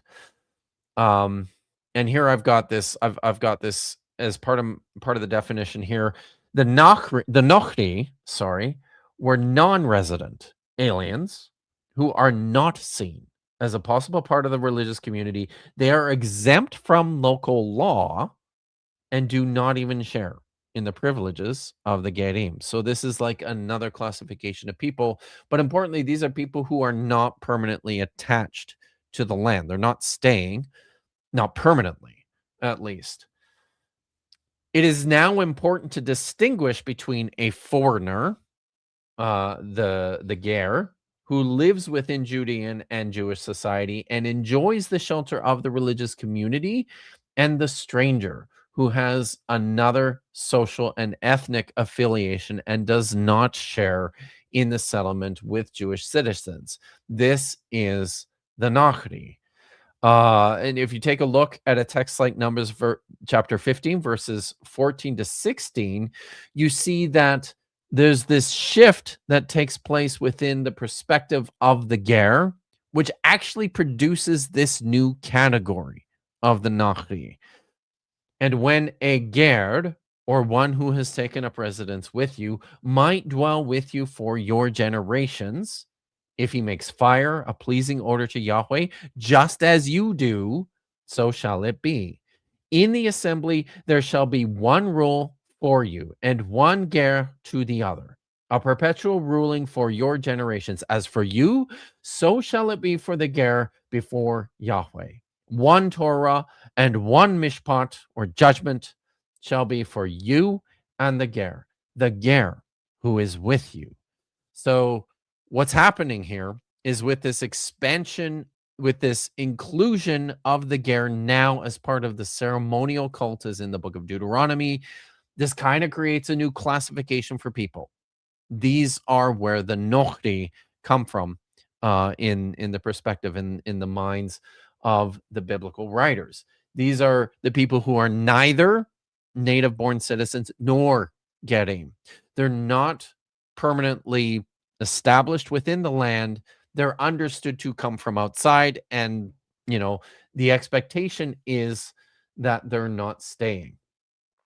So citing Milgram here, he says that the non-Israelite resident who worshipped Israel's God was subject to the same sacrificial laws now, according to the book of Deuteronomy. And we see revisions of this. This is what scholars will tell you, such as here in Numbers, such as in the text from Exodus chapter 12. These are probably revisions by later editors on the basis of Deuteronomic rulings to earlier texts. So the Nachri, unlike the Gerim, are not permitted inside the temple precincts at all. So the ger now is allowed to participate, like I said, in all the elements of the cult except for the Passover, right? And now this is different from the Nochri. However, there's this really interesting development at a much later period in time that we see in Trito Isaiah and Third Isaiah. So this is post-dating. It may be late Persian, might be even early Hellenistic. I think you have a text like this. So this is Isaiah 56 verses 6 to 8. Look at this. And the sons of the Nochri, it's actually Bnei HaNecher, who join themselves to Yahweh to serve him, showing fealty to the name Yahweh and to be his slaves. All who keep the Sabbath and do not profane it, who hold fast to my covenant, I shall bring them to my holy mountain. I shall gladden them in my house of prayer. Their offerings and sacrifices I will find favor on my altar. For my house shall be called a house of prayer for all people. That's a famous passage that was quoted by Jesus, I believe, when he chased all the money changers out of the temple. Their offerings and their sacrifices will find favor on my altar for my house. Yeah, right. I said that already. An oracle of the Lord, Yahweh, who gathers the outcasts of Israel. I will yet gather to him besides those already gathered. This is really interesting to me, because throughout the text that were produced in the exil after the book of Deuteronomy, you see this new distinction between the Nochri and the Ger as a means to show the cultic protections that are provided for the Ger. Anybody who is, like I said, outside of the native born and outside of those permanent residents cannot participate in any aspect of the cult. But look at this. At this very late point in time, Third Isaiah seems to be making these same protections for the Nachri. It's like a new innovation, very similar to the one that took place in the book of Deuteronomy. You stand this day, all of you, before Yahweh your God, your top men, your tribes, your elders and your officials, every man of Israel, your children, your women, and your ger who are in your camp, from those who cut your wood to those who draw your water, to enter into the covenant of Yahweh your God and into his oath which Yahweh your God is cutting with you this very day. By the way, this is a literal translation towards the end of the passage here. When your English translations say that somebody is making a covenant, either with Yahweh or with one another, the verb there is karat, to cut. And this is very intentional.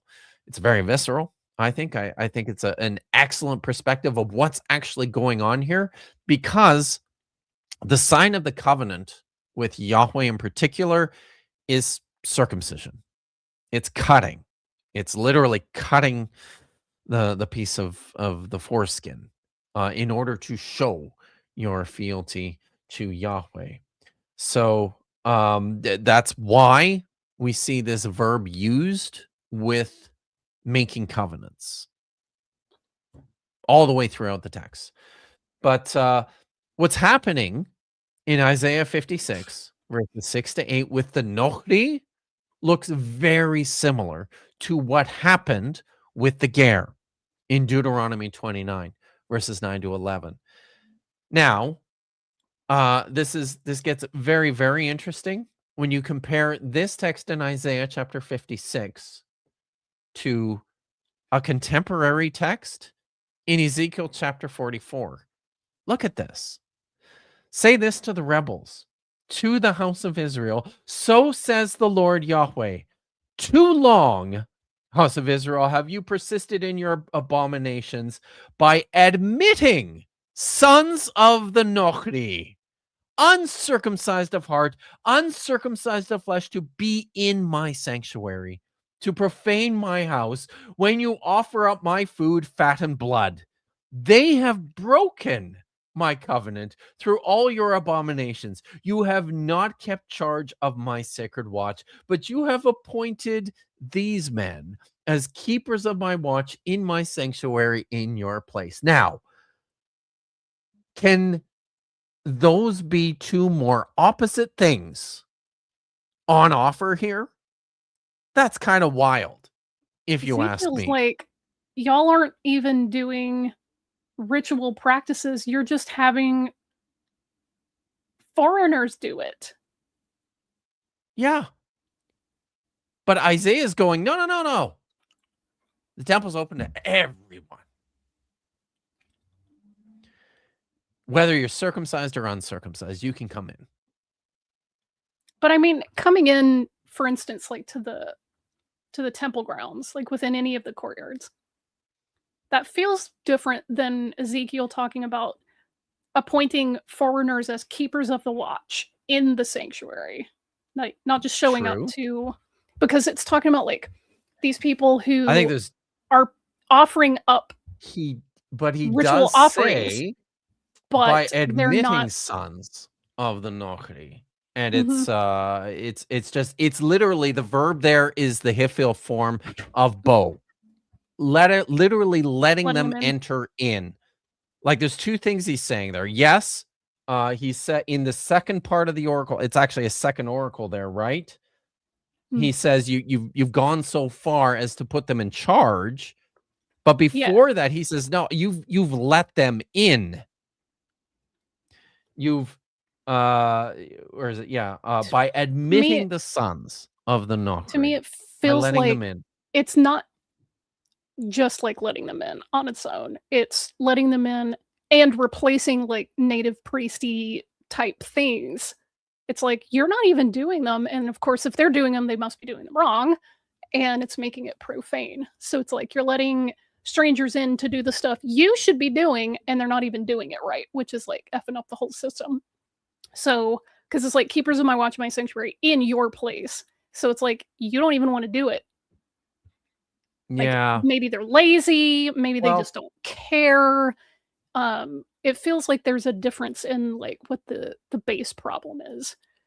Well, to me, the scholars suggest that this is an ongoing issue of understanding who's allowed to be in the temple. And I'll just read a little bit of this here. All right, so where do I start here? Verse 40. I should have. Okay. One of the first consequences of the creation of this category, the Nochri, as well as, is this the right text? Let me just double check here. Yeah. When was page Ezekiel 39, written, by 40. the way? Like approximate era? Well, so I mean, the earliest portions of Ezekiel go back to probably the early Persian period, maybe even some of the layers back to back to the exile. But then there's a redactional history within Ezekiel too, where What there's about a this, lot of stuff within the text like that's this going on passage? into the late Persian period. I don't know specifically on this one, Okay, but so curious. unfortunately, but this is importantly one of the things that scholars will observe too, is that the text of Ezekiel is a text that was written, collected, and redacted by a particular group within the Jerusalem, the post-exilic priestly group known as the Zadokites, who were Mhm. kind of these pretty fundamentalist, I guess you could say, types. And I'll just read here what Achenbach says about this particular text. Yeah, exactly. I think this has to do with factional disputes with regards to what's supposed to happen in the temple. Because I There know was there are conflicts a lot you see Oh, in the yeah. later periods between, like, for instance, the Shiloh priesthood and the one that's in Judah.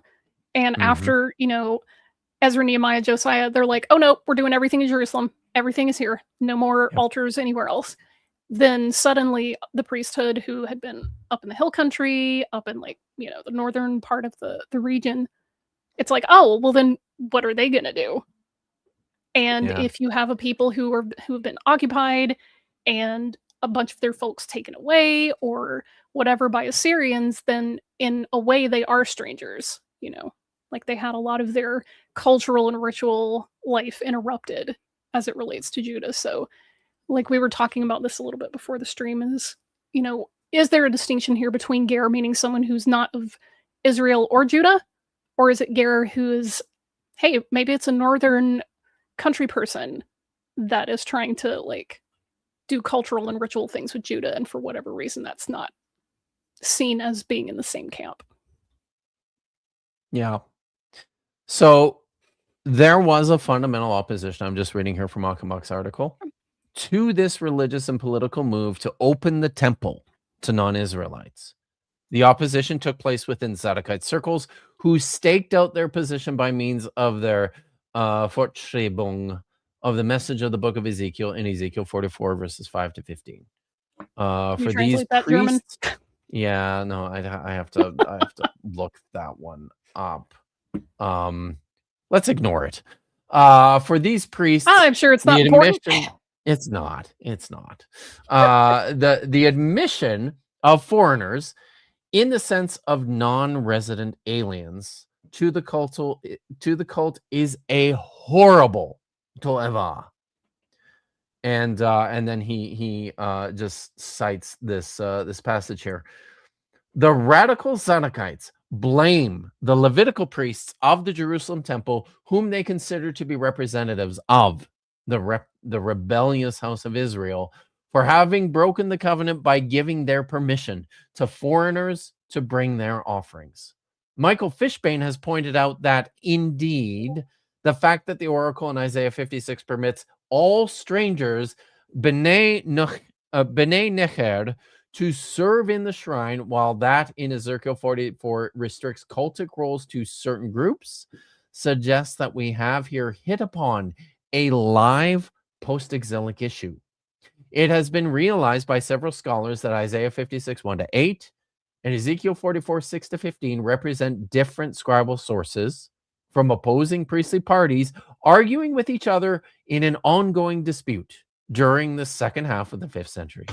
The scribes who produced the Trito-Isaianic collection and its successive editions take up the position already known from the priestly code of the Hexateuch redaction, which stressed the commandment of the Sabbath as the requisite commandment for the Gerim in Exodus 20:10 in connection with Exodus 20:11 and Genesis 1. R.D. Wells described this position of Isaiah 56 verses 1 to 8 as follows. Here, the axial position of the Sabbath reorders everything. The hallowing power of the Sabbath observance breaks down proposed limitations of the worshiping community on Mount Zion. The main point of criticism against the practice, just a minute, of Levitical priesthood, according to Ezekiel 44, is that by permitting foreigners, the basic Torah of purity has been violated because these foreigners were not circumcised externally, according to the flesh, nor internally, according to the hearts or their minds. Well, this is timely. People who are like, ew, foreigners. Yeah. Ew, immigrants. Yeah. They're dirty and they ruin our pure rituals in our pure country. They were fighting about this shit. And they were fighting over it. And a group of people that's like, no, actually, yeah, whoever wants to like come worship and pray, they can come in. Bring them in. Yeah. Just do it. So, and I suspect too, when it comes to a lot of the so-called New Testament ethic, with the expansion, with the inclusion of Gentiles in the new covenant, is stemming from this sort of a mindset that everyone is welcome in the temple. It's sort of just for us, moving, or is it for anyone? Yeah, exactly. And I think, you know, you see the same sort of thing happening in a different way in later rabbinic Judaism as well, right? This adoption of, you know, of becoming more inclusive to everyone in your religious prescriptions. Yeah, it's so interesting to be able to read like these active disagreements in philosophy when so many people who are and are not confessing Christians are like, there's just one opinion. It's all bad, or it's all xenophobic, or it's all this. Yeah. Like, no, they're literally recording the alternate positions for you. Yeah. Like, okay. Before we finish up with the slides, let's get back to Allie Beth is going to talk about this particular text a little bit, and I want to hear her say her things first before we delve into Exodus 12, 48 to 49. All right, I'm gonna have to reshare the screen. Sorry about that. It's gosh. I know. All right. It's terrible of me. Let's see if I can make this full screen again. Okay. If we are going to use Old Testament law as our basis for immigration law in America today, which seemingly only progressives want to do, which is interesting, their own little fun form of Christian nationalism, then... Did I hear that correctly? That she said progressives have Christian nationalism? Did I make that up? Let me. Yeah. They're doing their own Christian nationalism because they're basing Christian nationalism. Yeah, they're basing their policy on these old readings from the Old Testament about being nice to poor people and foreigners. It's Christian nationalism. I don't think she knows what words mean. No. I don't think she knows how people are using them. She because does not. In her mind, she's one of the people who thinks liberal is bad. It's just another word for bad. Progressive is bad. It's a fancy word for bad. Christian nationalism, people use it to mean something bad that they don't like. So I'm going to use it for something that's bad that I don't like. She doesn't know what nationalism is. She probably doesn't care. No, she has no idea. She goes on. I just ignored that. She has a whole thing after her bitching about John Piper's tweet about Christian nationalism, and I mean, I just ignored that. But this is something that I've brought up in classes where we're discussing the Ben Sora Umora, like the stubborn and rebellious son, and anyone who shows up knowing absolutely nothing about 17 plus centuries of Jewish dialogue will go, see, the Bible says that you're supposed to murder your kid if they don't listen to you, as if no one's ever bothered to discuss this before, right? Oh. And the story in the Talmud that uses this as the framing issue is like, hey, the text is describing all these specifications. There's no way for any one person to meet all these specifications. There's just no way. Mm-hmm. And they're like, well, then why is it in there? Right? So there's a whole other discussion that's going on. And whenever I come back to that particular passage, the reason they're discussing it is because they're like, yeah, we don't really just want to kill our kids. What reasonable, rational person would want to do that? So they're having a discussion about like, okay, well then what's going on here? How do we wrestle with this? And it gets down to like your attitude about this text. Why are you trying to read it a different way? If it's because you fundamentally want to treat people better and you don't want to be, oh, sorry, bad language offends people. You don't want to be mean and violent and rude to them. You don't want to be a jerk or a big meanie face to other people versus, well, it says what it says. You just have to deal with it. Mm-hmm. Even if it makes somebody treat you like crap. Oh, wait, is that a word that they don't like? Crap? Is that too close to maybe it might they treat you like dirt. Yeah. Before you press play, I did notice you asked Simone about this, and she said not that I know of. She said, but listen, 164 BCE, Antiochus Epiphanes entered the temple precinct and basically performed rituals in the Jerusalem. And now, how much of that? And I from an historical perspective here too, right?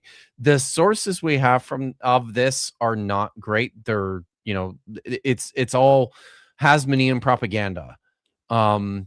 Is all we have.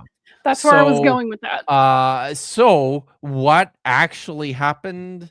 And historians have mulled over this question too, of how much this was just was this just Antiochus aggressively promoting Hellenism within Jerusalem, or was this just the population, the Judean population of Jerusalem going, Hellenism looks fun. Why not both? Do that. Yeah. So I mean, honestly, it wasn't uncommon for people to worship, various gods from different regions, and just be like, well, I mean, here's an altar. I could use it for whoever.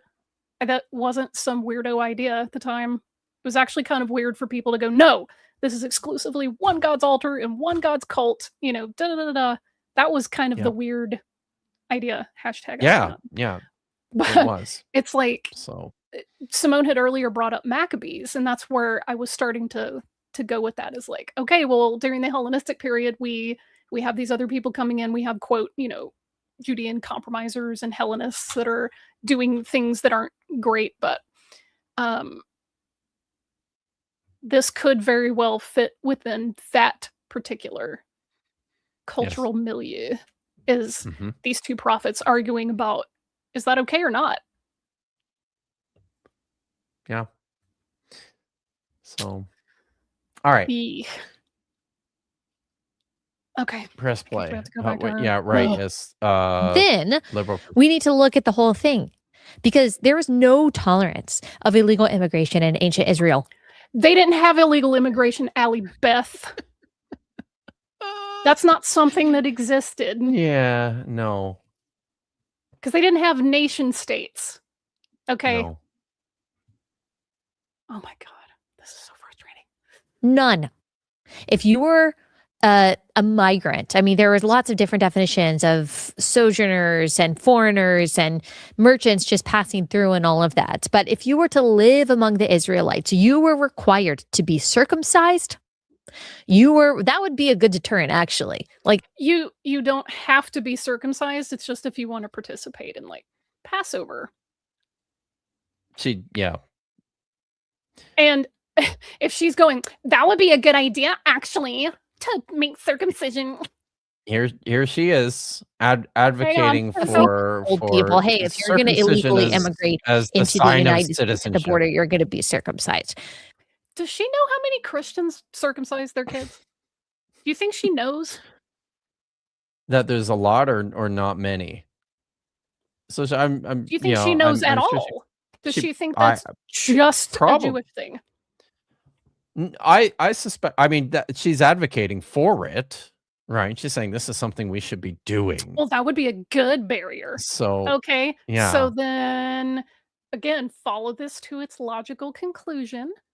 How many people groups practice circumcision? Most. I guarantee she's not going to like all of the groups that do it. No. So making this a barrier to entry to the United States of America is not going to work out for her. Not so much. So if we want to apply Old Testament law to current American immigrants. Oh, and by the way, Allie Beth, her New Testament says, ostensibly from the mouth of Paul, that if you circumcise people, then you're crucifying Jesus again. So are you sure you really want to do that? Are you just like blocking people off from becoming like true believers in Jesus? That's exactly where I was going with that. See? Yep. Say 10616 and me, same page. Yep. I can guarantee you she's not going to be down with that. She is not.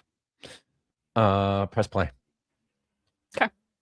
Immigration policy, that's a conversation to have. But they also had to follow the laws about food and marriage and sexuality every single. And you're not going to want to do that, are you, Allie Beth? But that's the thing. You're going to be like, right? We should make circumcision a good barrier for entry to people who want to like enter this country, but I'm not going to stop eating pork. Again. These are ceremonial laws. These are ceremonial laws. There weren't people, probing the countryside to make sure that, you were eating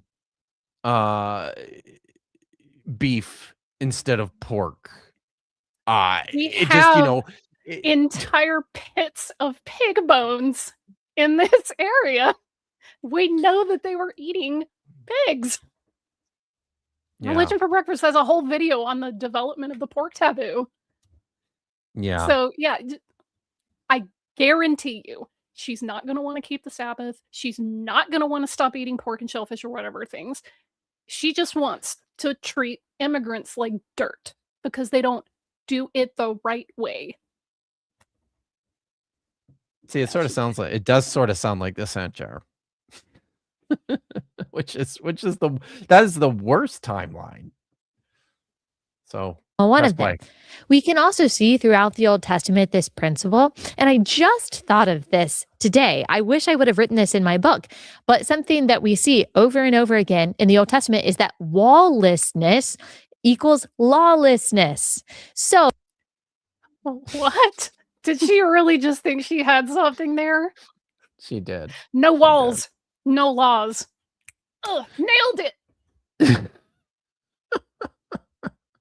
Is she going to cite any sources? Let's find out. So, without a border, without a wall, without a barrier of protection, you get chaos. Proverbs. We can see this. You're just a racist.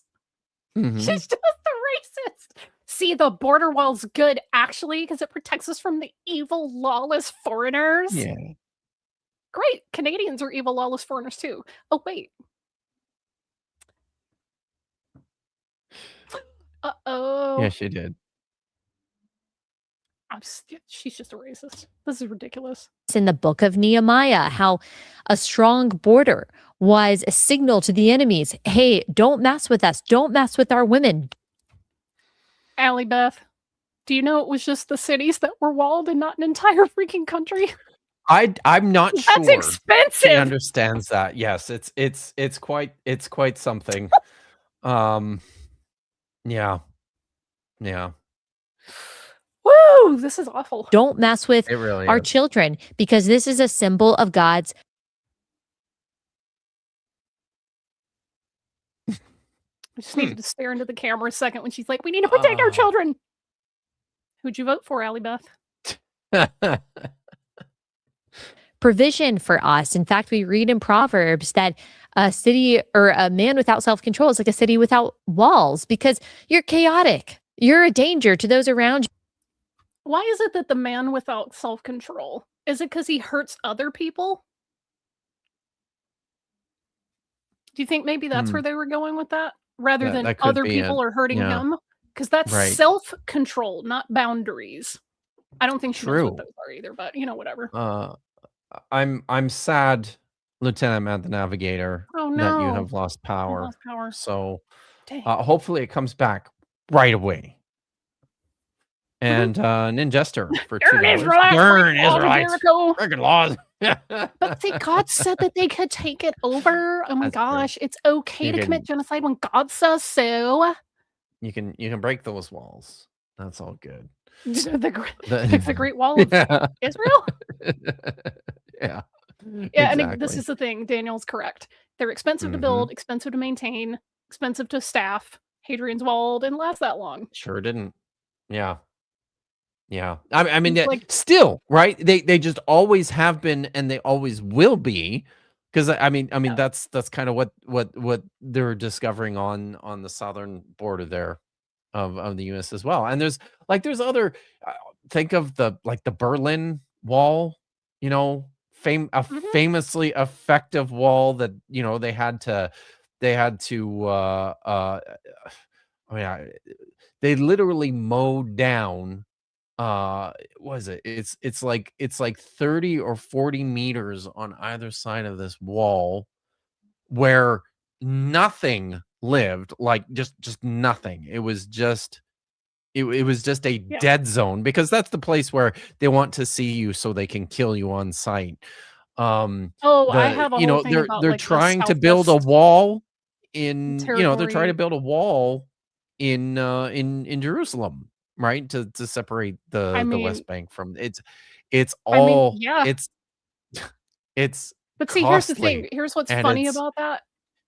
You mentioned Jonathan Adler earlier, is that he lives in the West Bank, which is illegally occupied, and because he is an Israeli citizen, he gets to drive on the nice roads, while people who aren't Israel citizens, usually just Palestinians, they get little shitty roads with lots of checkpoints. So you can occupy someone else's territory and drive on nice fancy paved roads that you can basically just express lane and zip your way around places, and everyone else gets the crap, the leftover roads. So yeah, it's fine. Yeah. Big course points out that the Korean DMZ is kind of like that too. Yeah. The war's on pause forever, nobody wins. Simone, by Amaran and I Moshe Lamore, to Beryl B'nai Israel, Martelli, please have your papers ready when you cross the Jordan. Yeah, exactly. All right. I have a few things more to say. Actually, you know what? We could probably just drop the video at this point, because it's pretty. She sucks. You know what that's about. Yes, she sucks. She sucks. She's a racist and a bigot. There. Done. Yes, she is. Absolutely. I'm not a racist. I just think people should follow the law. And if we're gonna be quoting the Bible, we should just be quoting it for all of the super strict things. I didn't say it was about race. I just only care about the borders in Mexico because of evil drug traffickers. So this is the thing that I find particularly interesting with regards to this text in Exodus chapter 12. Right. This distinction between the Nachri and the Gerim is on the basis of this late developing situation in which the Gerim are being integrated into the ceremonial aspects of the cult. And Exodus 12 is the text that sets the condition of participation for that. And they set it as on the basis of circumcision. The sign that's here we have it. We saw it actually in Isaiah 56, 6-7 and Ezekiel 44, verses 6-8, right? You were prevented. Ezekiel is complaining that the uncircumcised are being entered into the temple precincts. And Isaiah is saying they're not going to. Everyone's good. You can all come in. Exodus 12, verses 48-49 is part of this very late development layer, right? If a Gerd is settled with you and he participates in the Passover of Yahweh. Remember, in Deuteronomy, the Ger was able to participate in all the elements of the cult except for the Passover.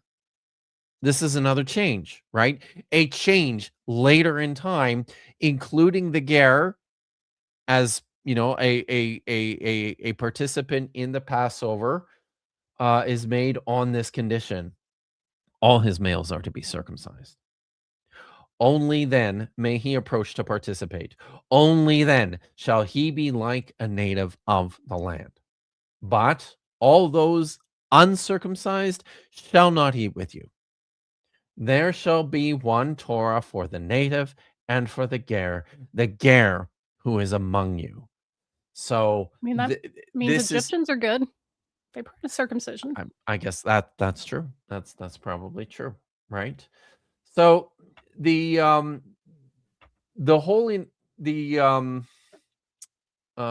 read that? Let me look at that. Page 40-41. Yes. So just continuing here. Consequently, well, let's just back up. Yeah. One of the first consequences. So this Achenbach sees what's happening with the text in Exodus 12 as a development after the holiness code was starting to be read alongside and integrated with the covenant code and with the book of Deuteronomy. And he says this: one of the first consequences of this was that scribes had to find a way to integrate the Gerim also into the most Israelite ritual, the ritual of Passover. According to the expansion of the priestly code in Genesis 17:9-14, circumcision was the distinguishing mark of those who were integrated into the covenantal religious rites of the heirs of Abraham. Consequently, Exodus 12, verses 48-49 requires circumcision for those strangers who want to share in the Passover ritual. There you have it on the screen. The author of Exodus 12:49 formulates a religious rule that goes even beyond the concept of the author of the edition in Deuteronomy 29:10-12, which we read earlier. The Ger is not just acquired with certain protections or even the privilege to be integrated into the cultic ritual, but the text creates the possibility of a full integration of foreigners under the sacred law of Israel by demanding circumcision from the beginning and making the Passover ritual to be the benchmark to signal the degree of integration. The redactor states that from the beginning of the Exodus, the Gerim had to be circumcised then when following the Israelites in their religious rites. The commandment also includes the demand for purity among the celebration of the Mazot week for the Gerim in Exodus 12, verse 19. From that point onward, all participation of the Gerim was considered to be possible only under the circumcision, the condition of circumcision. So this is very interesting to me, that even the ritual of the Passover, which was set aside for just so-called native-born Israelites, eventually comes to include the Gerim, and on the basis of this ritual of circumcision. So now I want to finish up here with something that that Achenbach says close to the end of his article here. Just make sure I get the paragraph right. Okay. So these distinctions were confirmed as part of the Mosaic Torah. This is important because remember when we started, I asked these questions. I asked people to think about what sort of a nation was Israel in the minds of the writers and in reality too, right? Does it even compare to distantly to modern nation states? Here, Achenbach says this: these distinctions were confirmed as part of the Mosaic Torah at a time when Israel did not have sovereign rule of their own land. That seems kind of important when thinking through this material. The Holiness Code alters the situation by a fundamentally religious interpretation of land ownership. It is not that Israel is a non-sovereign tenant of the land because there are foreign leaders, but because the land is owned by God himself. This means that according to the Holiness Code, a pagan regime cannot really, in a religiously binding sense, be owner of the land of Israel. Leviticus 25 verse 23 says, the land must not be sold beyond reclaim, for the land is mine. You are but strangers, Gerim, resident with me. Consequently, the social status of a slave cannot be applied to the Israelite brothers and sisters. If they fall into economic need, they keep their ethnic religious status as brothers and share the social economic status comparable to a ger. When the case is discussed that an Israelite could become a debt slave of an alien, this shows that at the time of the conflict, at the time of the codification of the Holiness Code in the context of the Pentateuch, the Gerim could have reached even the social status of rich persons who owned Israelites as avodim. So this is especially if we're going to try and mind fuck our way around applying bad words. the prescriptions, to applying the prescriptions of the Bible to modern geopolitics. If we're going to do this, think through what this means. Because, and if we're going to be real about this, when these texts were written, the people who were writing them were actually the Gerim. They were the ones who were in a land now controlled by foreign rulers. They were the ones who were subject to the rules of another nation, even though they hadn't moved anywhere. And it's under these conditions that that these texts developed, and I think that's very telling. I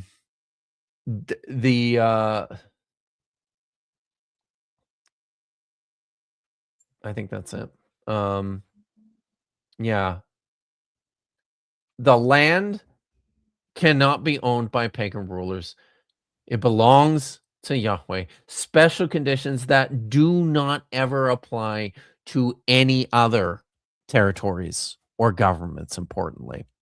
That's something else that keeps being mentioned by these types like Allie Beth Stuckey, as if these laws are supposed to be examples for every nation state. No, the whole point of the Holiness Code is because this particular land is holy. It's set aside. It's Yahweh's. Because of that, you have to observe these special rituals and prescriptions and conditions in order to ensure its purity. This did not apply to any other place, and they did not care. This is all about keeping the land pure for Yahweh. Would eunuchs be considered part of the Nachri? Got your answer right here. Literally in Isaiah 56. Don't let the foreigner say, who's joined to God, that God will keep me apart from the covenant people, and let not the eunuch say, I'm a withered tree. For thus says Adonai, as for the eunuchs who keep my Sabbaths, who have chosen what I desire and hold fast to my covenant, I will give them in my house and within my walls a monument and a name better than sons or daughters. I will give them an everlasting name that shall not perish. As for the foreigners who are joined to Adonai to render service and to love Adonai's name, to be devoted slaves and who keep the Sabbath and don't profane it, etc., etc., etc. We'll let them go to my secret. Yeah, I didn't. So I should have read the beginning part. So, but thank you for reading the beginning part. That's excellent. So, yeah, when people attempt to invoke the ceremonial regulations of the law codes as a means to suggest that this is how we should conduct foreign policy, like this is just, we all understand this is nonsense. I wish Christian nationalist types were better at actually reading their Bibles. That would be great. The thing is, they like reading it as long as they can use it to rule with an iron fist. Because notice when Allie Beth quoted scripture, she was like, you're just not doing it strictly enough. That was when she wanted to quote it. But people going, hey, quoting scripture in order to treat people less like dirt, to her, unacceptable. You should be more strict. And I guarantee you, if she wants to say, oh, well, if you're going to quote it, you should follow it strictly, she's not going to want to do that. Because Christians have spent 2,000 years going, yeah, you should do this except for this. Because Jesus. Well, you should do these, well, except for Jesus. And it's like you want all the good stuff and no responsibility. So she wants strictness for other people, not for herself. It's rules for thee, not for me. Not for me. Very true. All right. I think we got a couple more super chats and then we'll wrap up here. I think I'm redirecting to, is it just the one? Oh, it's just two. Yeah. Lieutenant Matt the Navigator for 5. Airport says we're rocking 53 knots of wind right now. Good Jeez. Wow. Hey, this happened in my neighborhood 2 nights ago. I thought for sure I was losing power, and I could hear the windows, like, you know, when they do that kind of sound when the wind is blowing that hard. And I woke up in the morning. I don't leave my house, but my tenant who lives in the basement, she took her kid to school, and a neighbor 3 doors up from me and across the street lost the whole tree. Was just it just in there. Wild. Well, be safe, Matt the Navigator, and I hope you get home. If you're at the airport, are you traveling? That kind of sucks. Thank you, Simone, for 5 Maori dollars. Since we've been talking about the sources, layers of Torah, where do you place P? Or sorry, when do you place P? The priestly source kind of has to be before Ezekiel, I think, but how much earlier? Yeah. I mean, you know, Richard Elliott Friedman likes to place P really early, right? Like he likes an early 7th century. I don't know about that. I don't know. I too. I don't know about that. I do tend to think probably it's a development of the new of the Second Temple. I think so. Definitely post exilic. And I think certainly before most of the redactional layers in Ezekiel. I also still think though that there's some parts of Ezekiel that are possibly exilic as well. So Yeah, I usually when it comes to P, I'm thinking, what's his name, Zerubbabel's temple as sort of the earliest point of that. But I honestly I don't know enough about the holiness code either. So or sorry, I guess P. We're talking about P here, Yeah, aren't we? Not just the the P holiness source. code. Whoops. Yeah. So the P Um, source.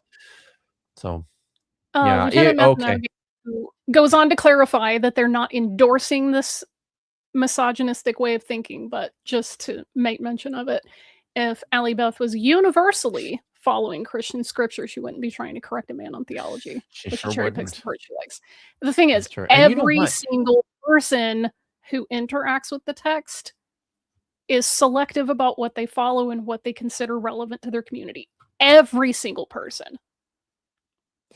So And Allie they're doing it gets the way that Allie they're doing gets it, if you do it to cause harm versus treating people not in a harmful way, like your attitude as you approach it, I think is a really big deciding factor in how socially acceptable your particular selective reading is.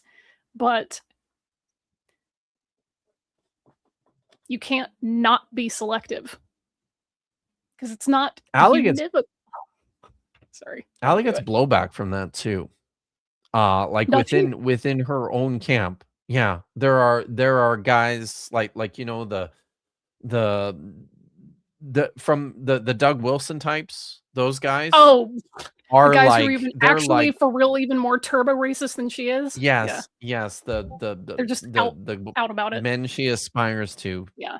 will Yeah. regularly dump on Allie Beth for overstepping. That's the thing. They're So never gonna learn that they're carrying water for people who will throw them under the bus at the first opportunity. yeah. Every time. Yeah. You will So, not be protected.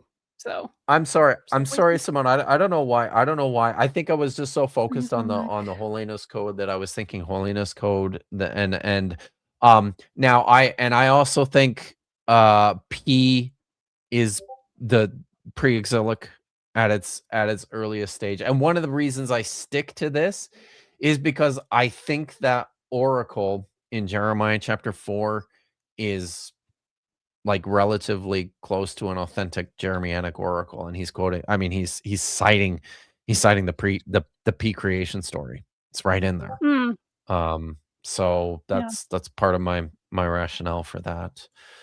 But Chuck Goodwin says, for yeah. a univocal book with no contradictions, Christianity sure has a lot of different sects and or versions. Well, yeah, obviously, because only one of them truly has the Holy Spirit, or the true TM Christians. Everyone else is just fake. True. So, all right. Anything to say as we wrap up here, Vish? No, she's just a bigot. Okay. And she We're can going stay to mad be about it, and all the people who are in their little fifis about using bad words. I'm not going to listen to anything you have to say. Just go watch Apologia's channel. He talks about all this without using evil, bad, meaning cuss words. That's true. We're going to be on Dapper's channel tomorrow at noon Pacific. Yes. Because now we just had a time change. You know, we here in British Columbia, that's the last one. We're not doing this shit again. So We jealous. are Come on, done. America, abolish daylight saving time, please. We are on Way daylight too savings time. overdue. You know, I learned from the premier of British Columbia that we've been the plan was to do this 6 years ago already. And we've been waiting because all the Pacific Coast states have been going, oh yeah, we're totally doing this too. According to the premier, though, there needs to be a move of Congress in order for that to happen for you guys down there. I don't know how true that is. Yeah, But, I mean, but he said we just got tired of waiting. There are states individually that choose not to follow it, or only to follow it in certain like sections. Like Arizona, Dapper lives in one of those states. They just don't care. But some of the Native American reservations in Arizona do follow daylight savings time. So like you could drive through any place in Arizona and just cut a straight line, and you could go back and forth between 2 different time zones. So Yeah. it's like, So states could, if they wanted to, just say, yeah, we don't follow it anymore. But I personally feel like the whole country should get on board. But my whole country isn't on board either. So, but we're gonna be on at noon Pacific, yes, 3 o'clock Eastern. debunking a person who truly believes that the King James English version of the Bible was the original language spoken by God in Eden. The language in Eden. It's pretty crazy. So that's fun. Before that, though, I am going to be on Blasphemers Bible tomorrow. Oh, on morning? Aaron Ra's channel tomorrow morning at 9 Pacific, noon early. Eastern, What are you because reading? they're reading Psalm 22, and still. Okay. I've done quite a bit of work on it, and I've got some stuff to show from manuscripts of Psalm 22 and the Dead Sea Scrolls that I think are really useful to look at. And I might have said this once or twice already, but I've got some novel scholarship actually that I'm going to show with regards to Psalm 22, verse 16, Do I have 17. to tune in to watch it? Because I don't want to be awake. You could watch it later. Everybody could watch it. Could watch it later. You could also just send me those sources so I can read them. I could. Well, it's my own work, right? So I mean, I could do that. I could do that. I have. You could do both. It's a keynote though.